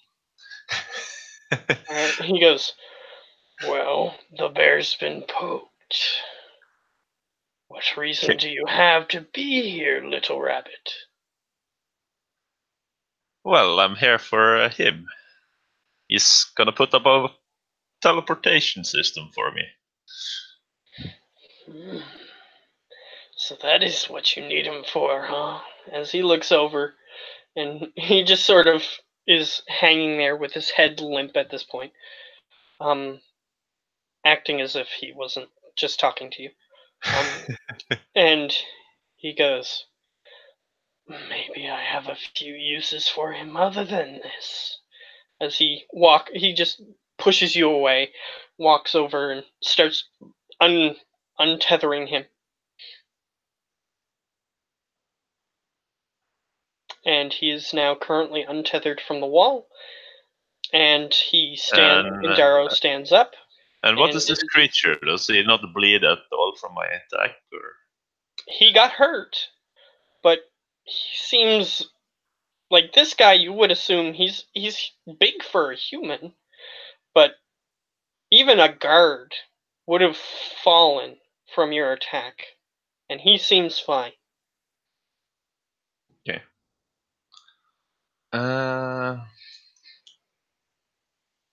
So in that case, I will, because he was untying and stuff. I will try and sneak up on him again. At 25, while he's Okay. untying and stuff. Yeah, he doesn't notice. And I will say, how about another poke? And I will attack him with my one of my wish daggers, the one with the halfling poison. Sure. And I will attack him with what's the other one? Yeah, another weapon, but with the paralyzed poison. Okay. Oh, the 16 missed. Well, then. Yeah. All right. So 30 hits. So that's 17, but it's the halfling killer poison, so he needs to make 3 con saves. All right. Yeah, he just forewent the other one because he wasn't worried about that damage, so he didn't even bother. Okay. Yes, I did add your damage, by the way, so it is being kept track of. So I'm gonna Yeah, okay. add. I don't think I'm gonna kill him, but I want to paralyze him. Okay. So he needs to make 3 cons. Yeah. Okay. 1, 2, Two. 3. He makes all of them, so he takes half of this. So 11 poison. And he's still standing. He looks fine. As he Okay. turns around and he goes, "How ungrateful could you be?" As he just sort of grabs you by the neck and just sort of pushes you back. And then he lets Endaro go onto the floor, and he grabs a sack that was sitting on another table in the side of the room, and he just sort of tosses it to Endaro. And he says, "I'm done with my fun. Go." And he goes back to his chair and sits down. You're not Shadow either, are you? This is interesting. He doesn't appear to be. Like, he's wearing like a black or brown coat that is covered in dirt. It's not black, which if he was a shadow creature, even his clothing would be covered. So it doesn't seem like. Though you have seen the stealth ones, and the stealth ones, if they had somebody in this position, they would have them in that position for a reason, and they wouldn't just let them go.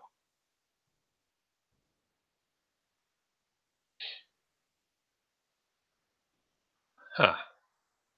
So you seem to have some powers. Why are you working with a shadow? He looks back and he says, "Working with whoever wants to work with me." As he just continues readjusting one of his torture implements.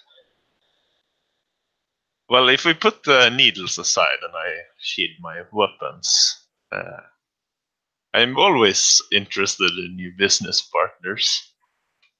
He looks back at you and he goes, "I've seen your type before. My deals with you types don't usually last very long." As he continues working, currently adjusting something that sounds like it's snapping together, like.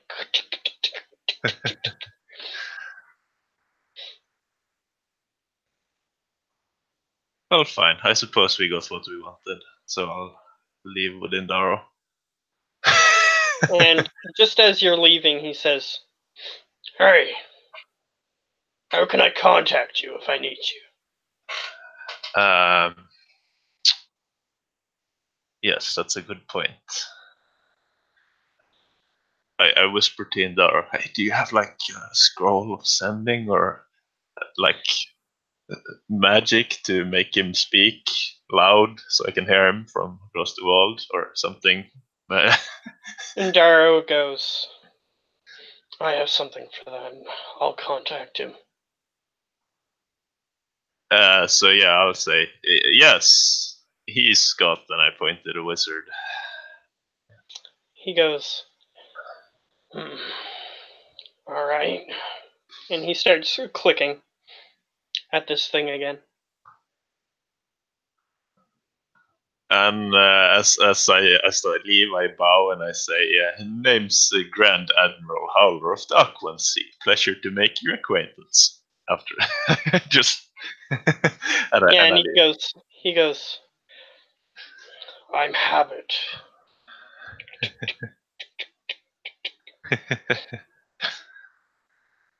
So yeah, I guess that's where we end the conversation with him.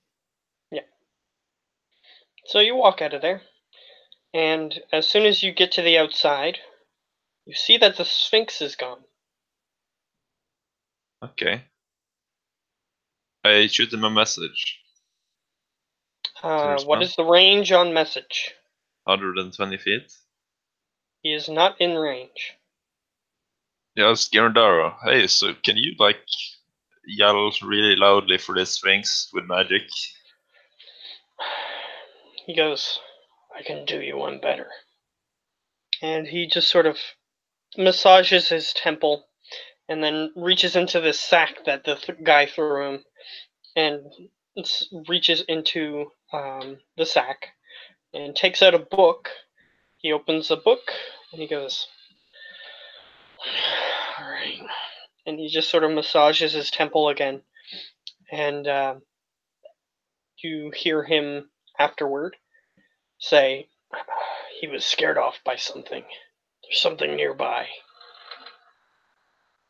Okay, let's get out of here then.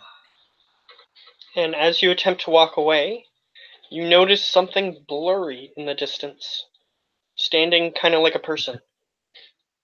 Do I recognize him from Plaza de la Montagne when Lonnie's character got like possessed or whatever?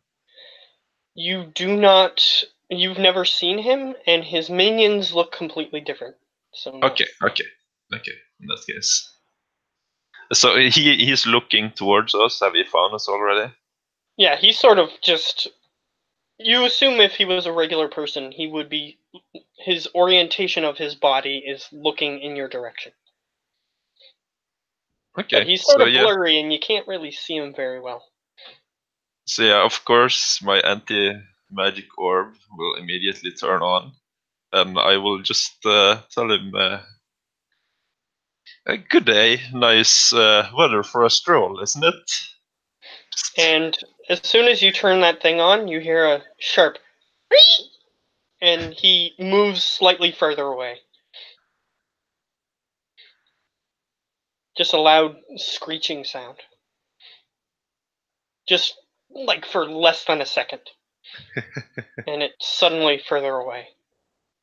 You, I prefer walking with my valuables such as this. But if you have anything you'd like to talk about, we can hear you.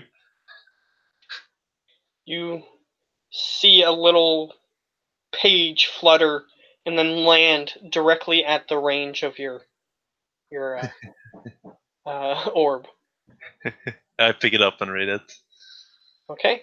If you move closer to him as you're attempting to pick up the page, you hear the same noise and he's suddenly further away again.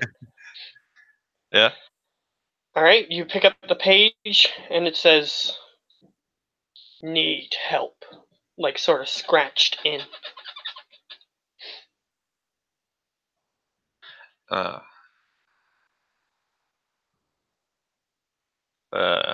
I'll yeah. Actually, I'll tell him. Well, then you have come to the right crew. As Grand Admiral Howler of the Aquan Sea, I'm capable of completing any task. And it does the same thing. The page flutters and lands at the edge of your magic, anti-magic. Yeah, I read that as well. All right, he moves back again. He's not very pleased that you have something that counteracts him. However, he goes, your friend shouldn't have been released. Well, I need him, so why should he not have been released? I mean, torture is fun for a while, but you get bored of it. He sort of pauses for a second. You hear kind of what sounds like a tree in a storm being moved. It's like a groaning noise. So it's like a. Yeah, And then the page flutters to your range again. yeah, I look at it. It says, not meant to be tortured, only held.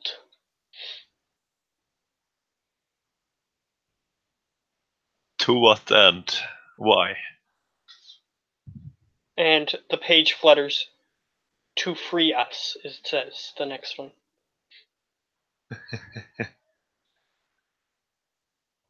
How's the pyramid? Hey, pyramid, how do you free these guys? Just curious. You attempt to contact the pyramid, however, you are in an anti-magic field, and it Yes, doesn't work. it doesn't work. It is a Okay. magical artifact, so it is currently disabled. Yeah. I figured. I was just worth a try.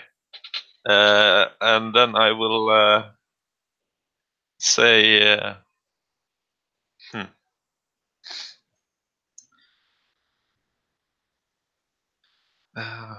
Well, we might be able to figure something out, Do you show but Endaro these pages? no, not yet. Okay. But first, we have to prioritize. First, we have some stuff we need doing. And Uh, it literally sends another page that asks, what is more important than ridding the world of the shadow? uh, Teleporting to not have to walk large distances. Another groaning noise is emanating from it. I mean, it's pretty far. I mean, Come on. It sends another page and it says, "Perhaps I'm dealing with the wrong people." Well, okay, so I will now show it to Indaro. He's got some weird pages. It says, but yeah, you can take a look at them. He looks them over and he goes, "Right. I saw this weird thing, and suddenly I couldn't control myself. I was too afraid. It seemed like it was asking for help, even even though it was scaring me. Um, and it brought me to this shack, and then this guy just tied me up and tortured me." Yeah, it doesn't seem like a very good deal. I don't see how the shadow is disappearing that way. I agree, but perhaps there's a reason why it brought me there instead of somewhere else. And another page flutters, and it says, again, "Not meant to torture, meant to keep safe." And Indaro picks this page up, and he goes, "Well, then why did you bring me here?" And another page flutters over, and it says, "He is powerful. He kept you safe." And he goes, "Depending on your definition of safe, yes, I am still alive, and nobody attacked us while I was there." I will just interject. You know, I'm also powerful. And he goes, another page appears, and he says, "I cannot act directly. Need others to act for me." And he goes, "What do you need?" And he says, another page, and he goes, "For you to free me and my children." And you hear another, and he vanishes. So yeah, we'll put that on the to-do list, don't you think? And Darrow goes, "You really freed me just to teleport?" Well, no, also because reasons. And he just sort of rubs the side of his face, and he goes, "Well, that's a thing, I guess. So No, I just found out where you were from this object here. It's a pyramid. You'll like it. Well, I give it to he him.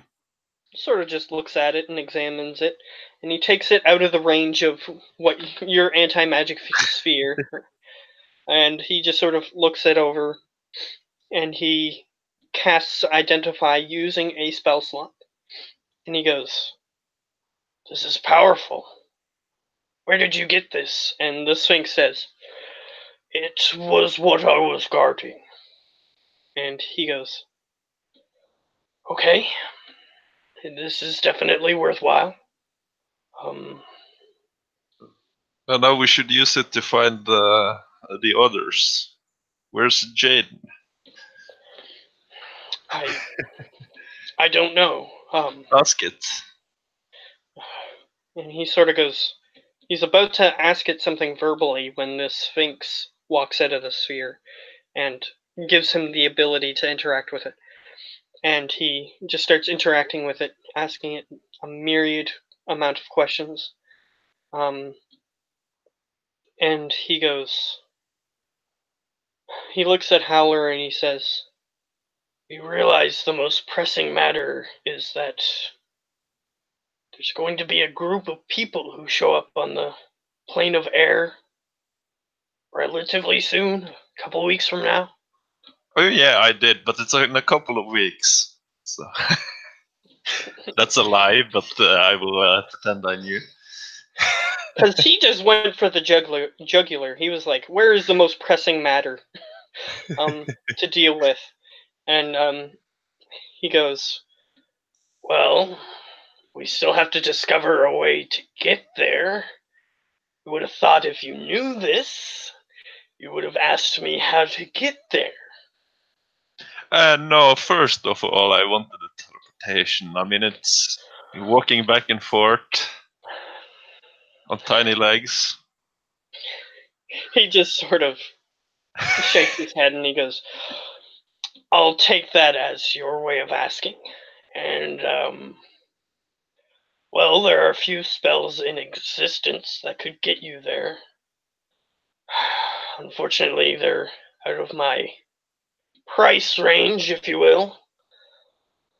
Well, But I would cast them myself, but I'm in this anti-magic orb now, so I can't.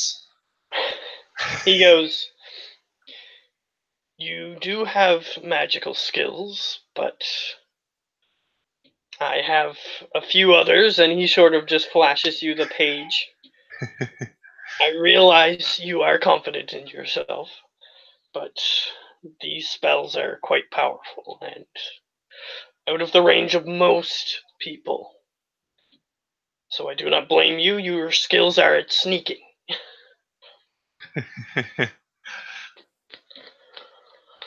And then he goes, but we could find someone else who has this ability, or we could simply find a natural entrance. Oh, why don't you just ask the pyramid? He sort of goes, and then he says, there's also another reason for you to go there. And Here you have a magical item on you that is particularly annoying. yeah, there, I know the one you're referring to, but I will say yes. My armor suit, it hasn't completely like I know there's more to it. He just looks at you and he's like, you don't have to lie to me. I know what it is. And it has a name. Oh, the betrayer. Yeah, that's also annoying. I mean, with all of these items, who can keep up? He goes, perhaps you would want to go there to look for its counterpart.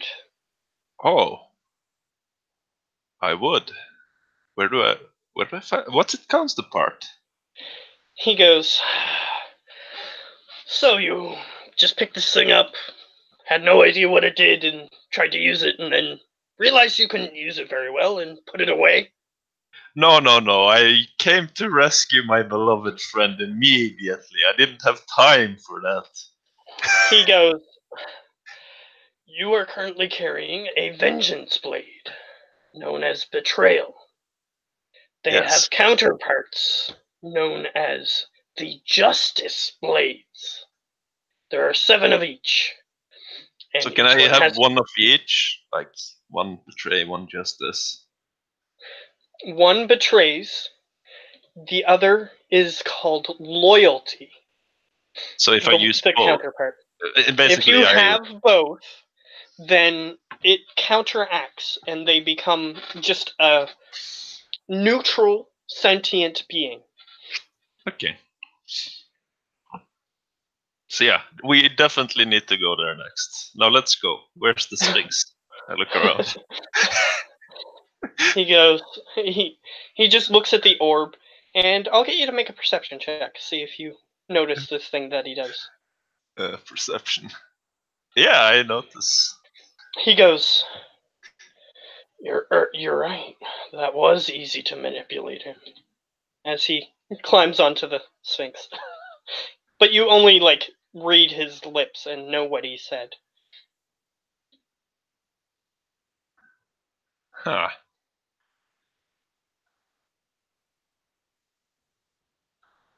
However, you get on, and he says, here, you can have this back. And he gives you the pyramid. Are you still in the anti-magic field? Yes. Okay. You climb on the Sphinx. I turn it off and like because I don't have to speak to activate it, right? Mm-hmm. It And you know that it is lawful neutral, and it cannot And lie. yeah, so I'll just ask him. So what was that about earlier? And I'll repeat the things. Okay. It says, "It is true that loyalty is within one of the elemental planes, but But the plane of air is a good what place to about the start." manipulating part? He goes, "Well, I know that you have betrayal, and loyalty is on the outer planes. Just one thing led to another."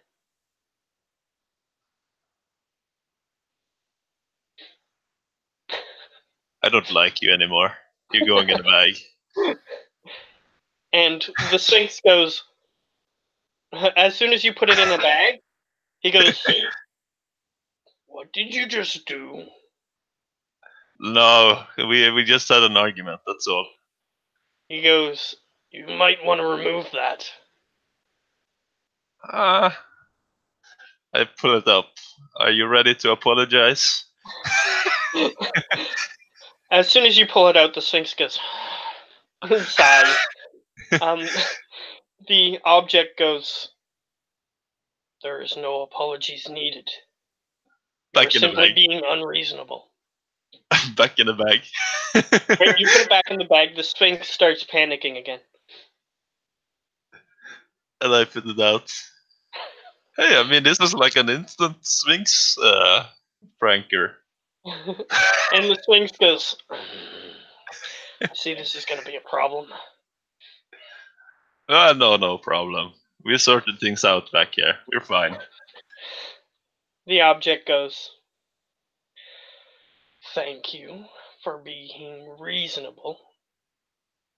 Whew, I look back. And the words appear, like the words have been appearing on your vision. And it just says, "You." But you weren't reasonable at all, I tell it. And then it just displays your entire name. And it says, "Is who I was referring to." Does it say Grand Admiral Howler or Yes, does it it says say... the whole thing. Okay, yeah, the whole thing. In that case, I will recognize it. Ah, but he's the most reasonable man I know. And And it says, "You know that isn't true." you know that is true. Like that, triangle. And it just has 3 periods on your vision. And then that's it. It stops interacting with you unless if you have something else. No. All right. So it also, after a while, it says, "The reason why I'm getting you to go to the plane of air is because I don't know the exact location due to the fact that I'm not on that plane." Ah, well, that makes sense. It shows a picture of someone nodding in your Yes. vision.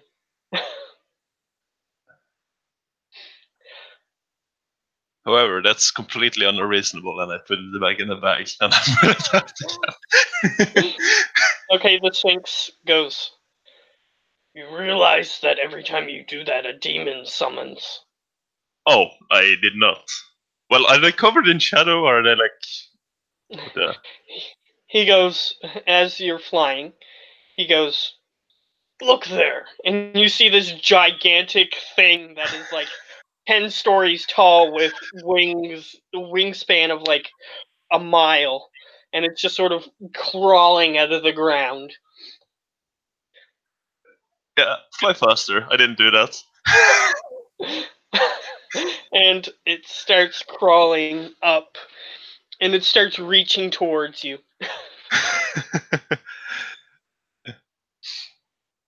I will shout at it. Hey, stupid monkey! Haven't you learned to use your legs yet? Vicious mockery. All right.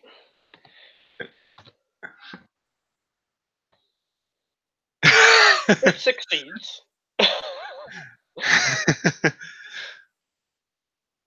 So it knows how to use its legs. That's what it's telling me. And it continues reaching towards you and the Sphinx. Its hand is like 20 times larger than the Sphinx. Um,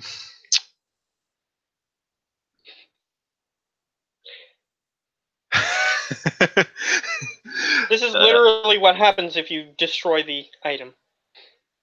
Which it's not here, and it's not in any place that exists other than your bag. So technically it's counted as destroyed. so I But you can will. get rid of it as long as you make another item that is equally has equal power to the item, which means when you bring it back, it goes away. Oh, okay, I thought I already brought it back. That's why I was. Okay, so I will just. I will just say to the demon, "Take this, stupid devil," and I'll pull it out. And it vanishes as if it never existed in the first place. Like, there's Huh. no damaged trees that would be moved by its existence or anything like that. It's just gone. Is the devil? I ask the Sphinx. Is the devil always mad at me, or is it just like doing demon stuff, killing every day? Well, it wishes to destroy first the one who destroyed the object. But it might destroy other things Oh, first. once it's finished with that, then it just doesn't care. It destroys everything. Okay. But just a little bit destroying other things first. It destroys anything in its path between whoever destroyed the object and itself. Good. That was exactly what I was hoping for. You will come in quite handy, Triangle. And I pat it. It goes. It just displays the ... again on your vision.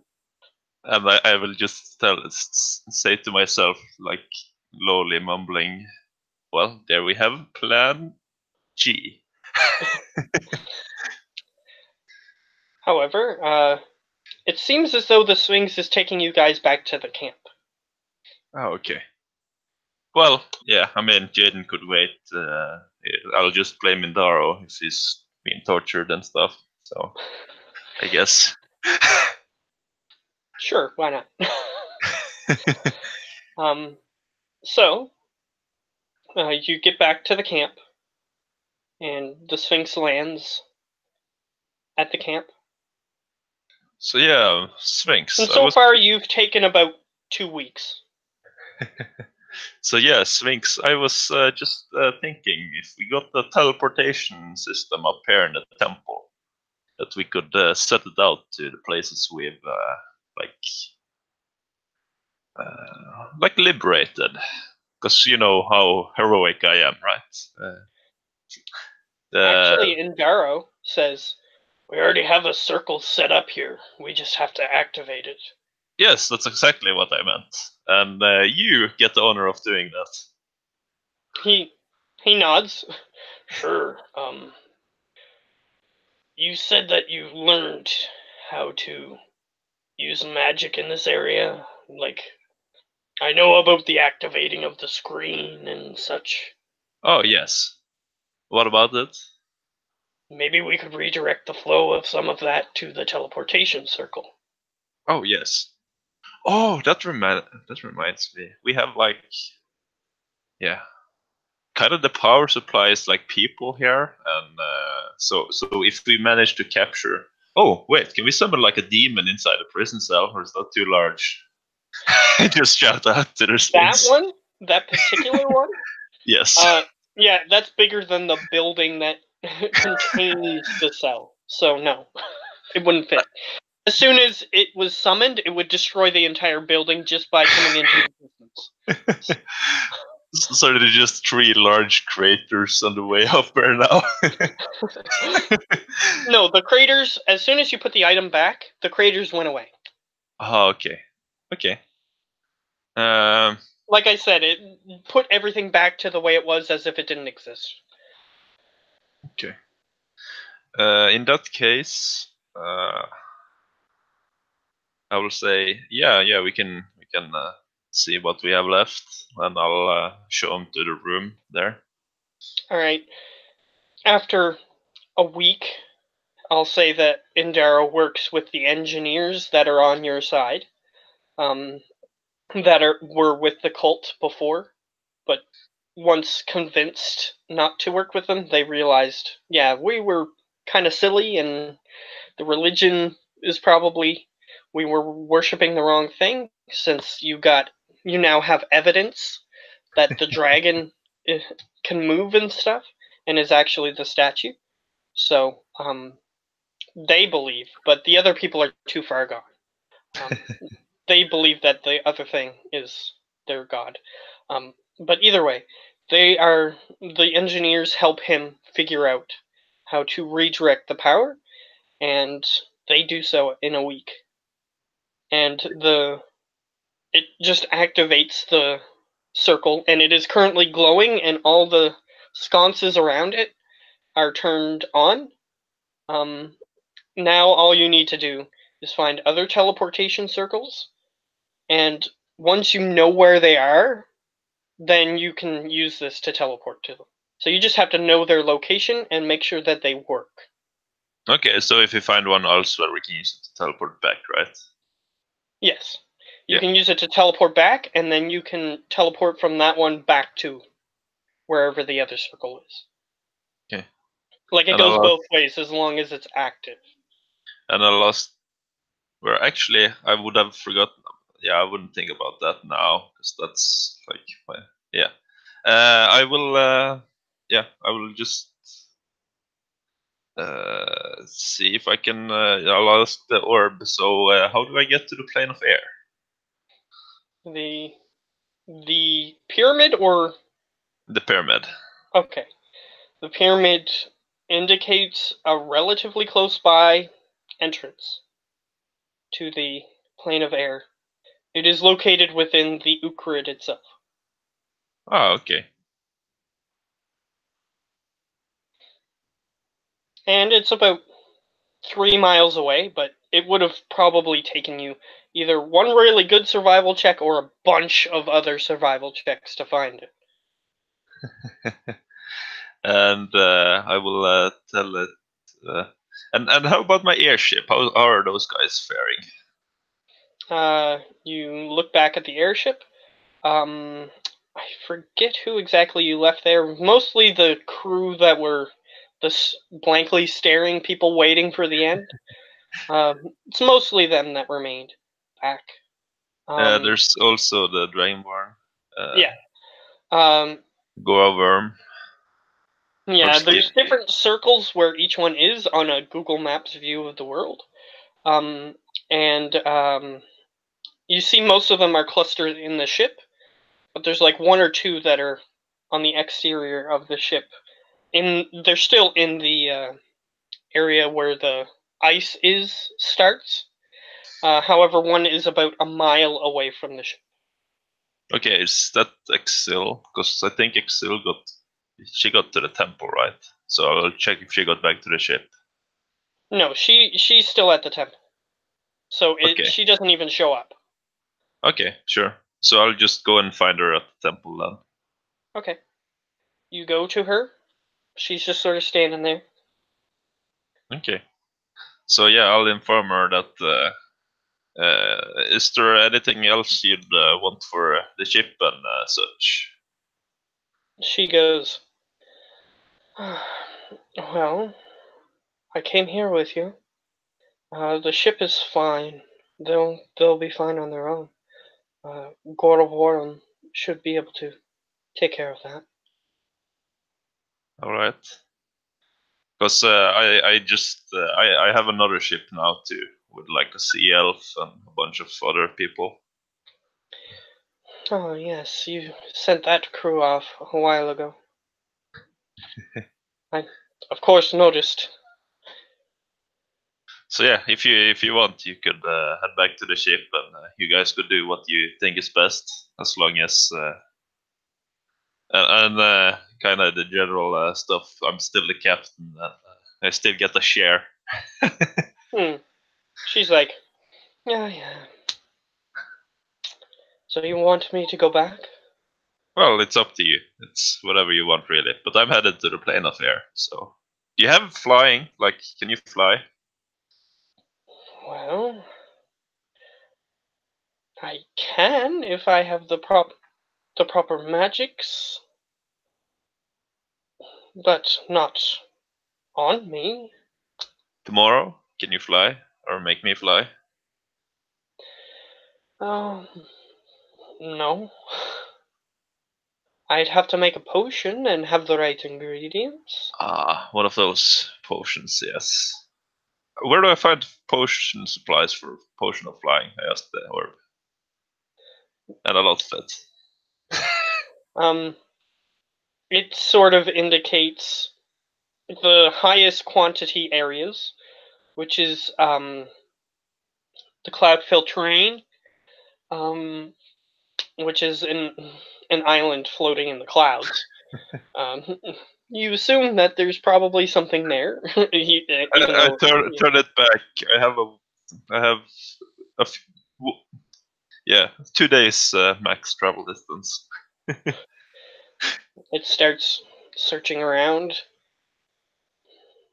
It says that there's perhaps small quantities nearby, but you'd have to explore for probably a couple weeks just to gather enough supplies. Ah, well, it's not a lot around here. Like you'd have to go to one place, grab that little tiny bit, and then go to the next place, grab the tiny bit. And it would take a long time to do. I guess we will go to the... Yes, let's go buy stuff maybe. Alright, you wish to. I asked Pyramid, what would happen if I unsummoned my gold contract? I thought Would you it already work? did that. Did I already? Yeah, because you I discovered thought... that the gnomes were not in the Oh yeah, plaza. yes, that's true. So I did that already. Okay, I have that. Is there still anyone selling potions as the orb nearby?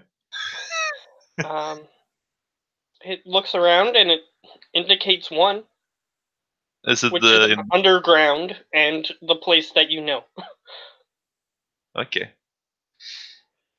So yeah, I'll be a bit more sneaky about it, and I will bring my 1,000 electrum and 2,000 copper instead. Okay. Because the gold bars now they are gone. I haven't seen them, and Alright. I will go down there and see if I can trade with them. Perhaps the shadow had uses for it. You can make up excuses for the gold. Yeah, that's what I'm thinking. Either way, you go back there, and now that you've cleared out the threat, they become a bustling little township, I guess is the best um, way to describe that. They're they're working back at what they were doing before. They're acting as if the world hasn't ended. Okay, so actually, instead of that, yeah, I'll go and ask for a potion of flying first to see if I can get one. All right. Um, does it say the rarity I think of it's the a potion? rare. Okay. So then you would need easily like 1,000 gold pieces. Okay, so let's see an electrum. One electrum, 2 electrum is 1 gold, right? Because there are like Uh, 5 silver yeah, each. yeah. In that case, how many electrum did I have? Let me If you didn't check. write it down, Yeah, I did. Yeah, so that's 500 gold. So I'll put that as used, and then 20 gold in copper. So 2,000 copper is 20 gold. all right. You're giving. I assume this is the No, bars. I'll just do the copper. I'll keep the copper in case I need to drop a bunch of metal on somebody. Uh, Sure. and I'll pay the last 50 gold for my own stores. Okay. So they take it. And I will ask, so would any of you happen to have Nightshade or sell Nightshade? I need Nightshade. All right. The potion guy, he has raw nightshade. Not to mention you have seeds. I'm pretty sure from your farm. Oh yeah, Uh, yeah. that you can wait for them to grow again. But um, I need it now. yeah. Um, but he has like the raw stuff. Like he was going to make something out of it, but he can sell you the raw stuff if you want. Yeah, and I'll ask if they have any other like things to paralyze. Like I got the strong paralyze from They being have in the Grell stuff Grell stuff. Yeah, sure. because Grell live nearby and they figured out a way to harvest it from them.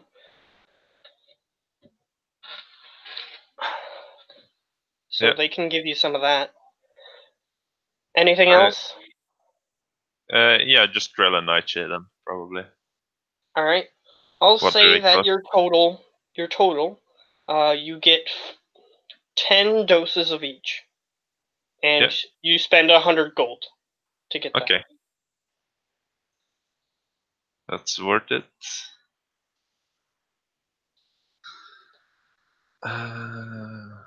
And yeah, I will. And I'll say within the weeks before you showed up in the main game again, you would have turned those raw ingredients into what you needed. Yeah.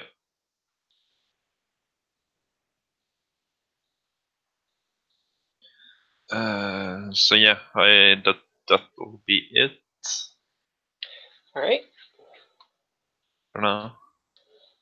Okay. Yeah. So then I will go and look for this way into the plane of air. All right. The Sphinx accompanies you, and as you approach the entrance, he says, "You would better not bring that um the pyramid with you." But the pyramid needs to be there to find my sword. That may be true. However, if you do that, then the same thing that just happened will happen whenever you put it in your pocket dimension bag. Can I just quickly go up there and come back? If you don't mind the town being smashed in the meantime. Though if Hmm. you bring it back, perhaps we'll be fine. Would I we be haven't fine? actually seen it hurt people yet, I asked so I Orb. don't know the effect of that. Can I just bring you up there and then down again and everything's fine? You're asking the pyramid? Yes. It says, I am unsure. Uh, It's one of the few things, like, there's certain knowledges that can't be known until they happen. say I'm gonna say to the Sphinx. So hold up, don't worry. When I come back, everything the demon will have done, it will be gone. It won't be here anymore. Like it will be looking for me, and I'm not here. And when I get back, it will be gone because I have the orb. The Sphinx looks at you suspiciously. It might be look bad while I'm gone. I understand, but once I get back, everything's fine. It just continues looking at you suspiciously. So what do you say? Let's go to the plane of air. I will not be accompanying you. Okay. So I will be waiting for your return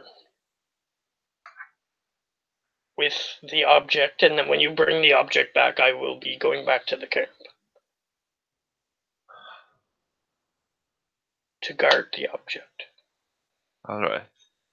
And you had a teleportation thing there, didn't you? So we could go there quicker. If you find a transplanar teleportation device in the plane of air, yes, it should work. Okay. So yeah, I mean, it's probably a bad idea, but since he's not actually stopping me, he's just telling me it's a bad idea, then I will do it. Okay, so to get to this portal, you have to climb a tree, and then once you're in the tree, you have to jump out of the tree as if you were trying to jump and land on the ground. However, you'll get sucked into the air, and then you'll be on the plane of air. At least that's the way that they say it works. Sounds simple enough, and I will just go for it. All right, you jump off and you get sucked up, Oh, and then okay. yeah, you don't have to roll. It's a portal. The portal Yeah. isn't going to hurt you for using it. Um, so you jump into the portal, and you are currently on the other side. You are standing on a cloud. It sort of throws you up through the cloud, and then then you land on the cloud.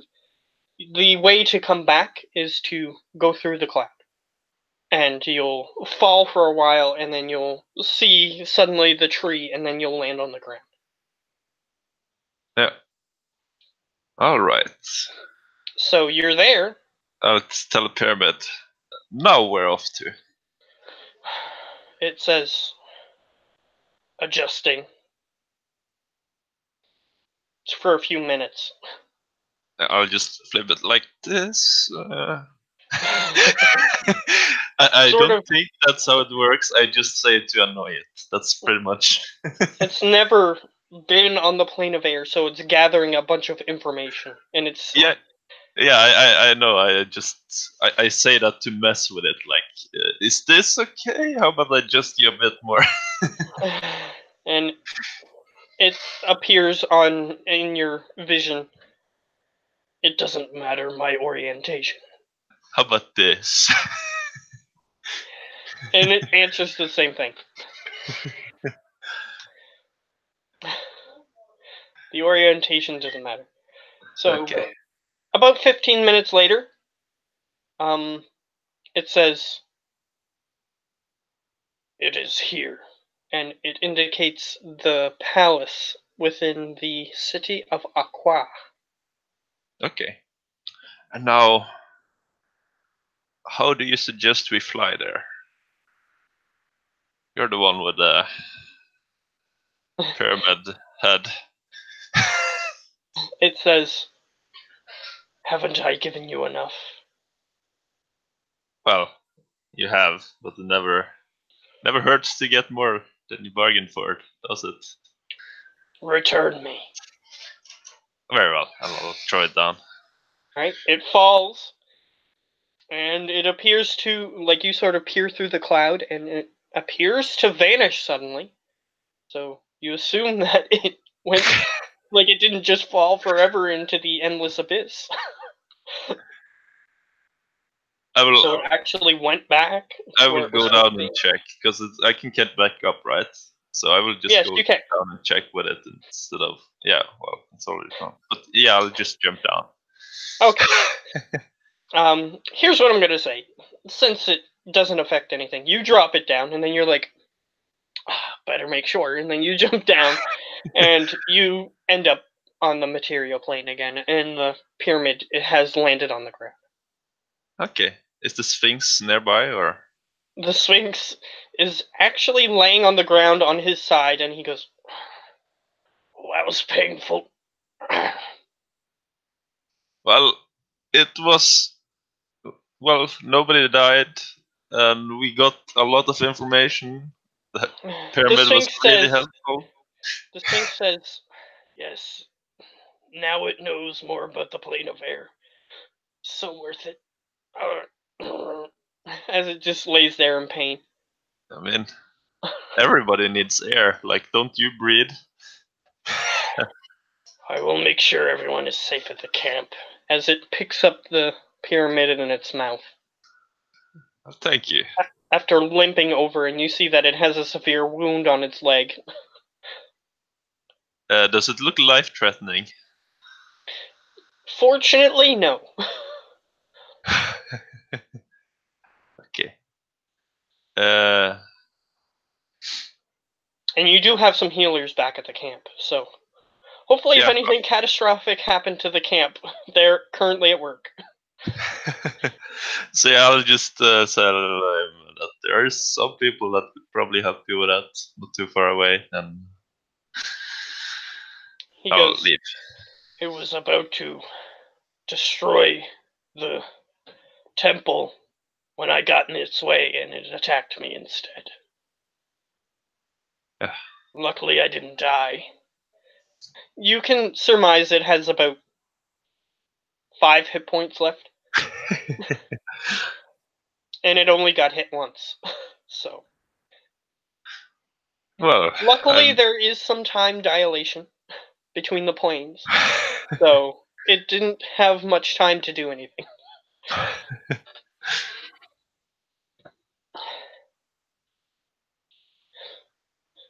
So However, yeah, he says, "Perhaps we shouldn't do that anymore."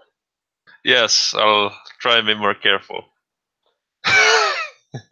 And he sort of just limps and then uses his wings to fly away. And then I head back up into the portal. All And right, I'll just before I enter the portal, I'll just tell the Sphinx, "I'll miss you." and you vanish before it can respond. Yes. So, you are currently on a cloud in the middle of the plane of air. Okay. And I will look around. Do I see any like big birds? Any Make a flying thing? perception check. Can I like move the cloud? Like go. I try and move the cloud. It's a cloud that is currently connected to a series of clouds, so you have a little area you can walk on. But Okay. Yeah, but I try and like take some of the cloud and like push it. Can you fly? Go. as you do that, it feels like you stick your hand, like you walk to a different area, because the portal area is a little different. Like the cloud has a little bit of a different consistency to allow you to easily pass through. Um, but you walk to a different area, and you stick your hands into the cloud, and it feels like you're sticking your hands through dirt. Huh. Dirt. I take some of the dirt cloud and I throw it. Do you fly? And you throw it, and it acts like dirt. However, eventually, it throws for a while, and then it just sort of floats in the air. It floats away. So if I make a big enough one of these, I can make a raft that flies, I think to myself. Potentially, you could make that cloud from Dragon Ball Z or whatever it is and fly around. That, Potentially. that's such a stupid idea. I will try. Okay. You walk to the edge of this cloud platform and you attempt to carve out with your hands like a little chunk and then you push it forward and it actually acts like a little raft. There's a little chunk and it would hold you and you could probably control it if you knew how to control the winds, but otherwise it's just sort of like a free floating rock in the middle of space. Okay. Uh, I think to myself, how about I make a larger one and push it in the direction I'm going? Like just a larger part of the cloud cut off, and I push it in the direction I'm going. That way I could be able to fight in case anything should appear. Alright, you carve out a slightly bigger one this time, and you succeed. And It I'll get takes you a a while. It takes yeah, a yeah. few hours to do this. I'll spend the time. And I'll even make myself a like nice comfy bed. Yeah, you carve out a little area. It still feels like dirt. The cloud still feels like dirt, but when you but it's still softer than regular dirt. So you could put like Okay. a bedroll on it, and it would be Yeah, yeah. I have a bedroll, so I'll do that. And I will push it towards the direction I'm going. All right, it starts floating like an asteroid in space, just And at a that's the constant velocity that's the towards. perfect time to take a long rest out in the unknown. Yes, so So you're sort of find floating. my I find my bedroll and I go to bed. All right, so you finish a couple long rests before you encounter anything. Okay. Um, and I'll say that the next thing you encounter is the wind wall. So you start feeling the wind start picking up. Okay. After a couple of days of floating on this errant piece of cloud. I mean, sometimes it's stormy. I should set up camp, and I look around. This cloud will. Yeah, you look around, there are no clouds nearby. No, I say this cloud will do. That's the one I'm standing on. Yes, and yes, that is the only cloud you see. So I put my hand over the other side, and I like start blowing at the cloud, make it go back. Alright, I'm gonna get you to roll, since we know you survived this situation, I'm gonna get you to roll a d20, and I have a few outcomes that it could be, depending on what you roll. 6. Alright, so here's what happens. Um, you start flying into this upward draft because you're like, however, it doesn't do anything. And you just fly up in this upward draft, and you're sort of holding on the side of this errant cloud that you're currently on. So you're sort of like flying upward, um, and suddenly, you notice what looks like a sudden piece of air that is alive starts following you, and it starts pushing you all over the place. So it takes you the better part of a week and a half to get there with this wind chasing you and inevitably pushing you in different directions.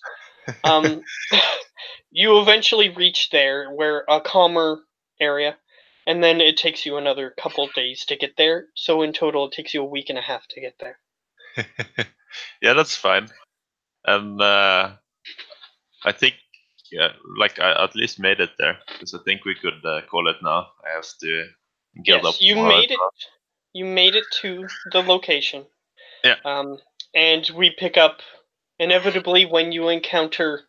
Um, you're sort of looking through the city because its blip on the map was on the the palace, but you start encountering, well, there's creatures in there, and you have to try to figure out a way to get past them easily, and then you discover that there's the Ifriti and Edosan are trying to raid the palace a few times while you're there, and they do not succeed. And as a result, the alarm goes off, and everyone's on high alert, and you inevitably get discovered a couple of times. And then you start fooling around with Erosan, which is when you rejoin the main campaign. Yeah, I like it. So, that is our cleaning up of your background stuff, or the stuff happening while everybody else was doing everything else. So, there it is.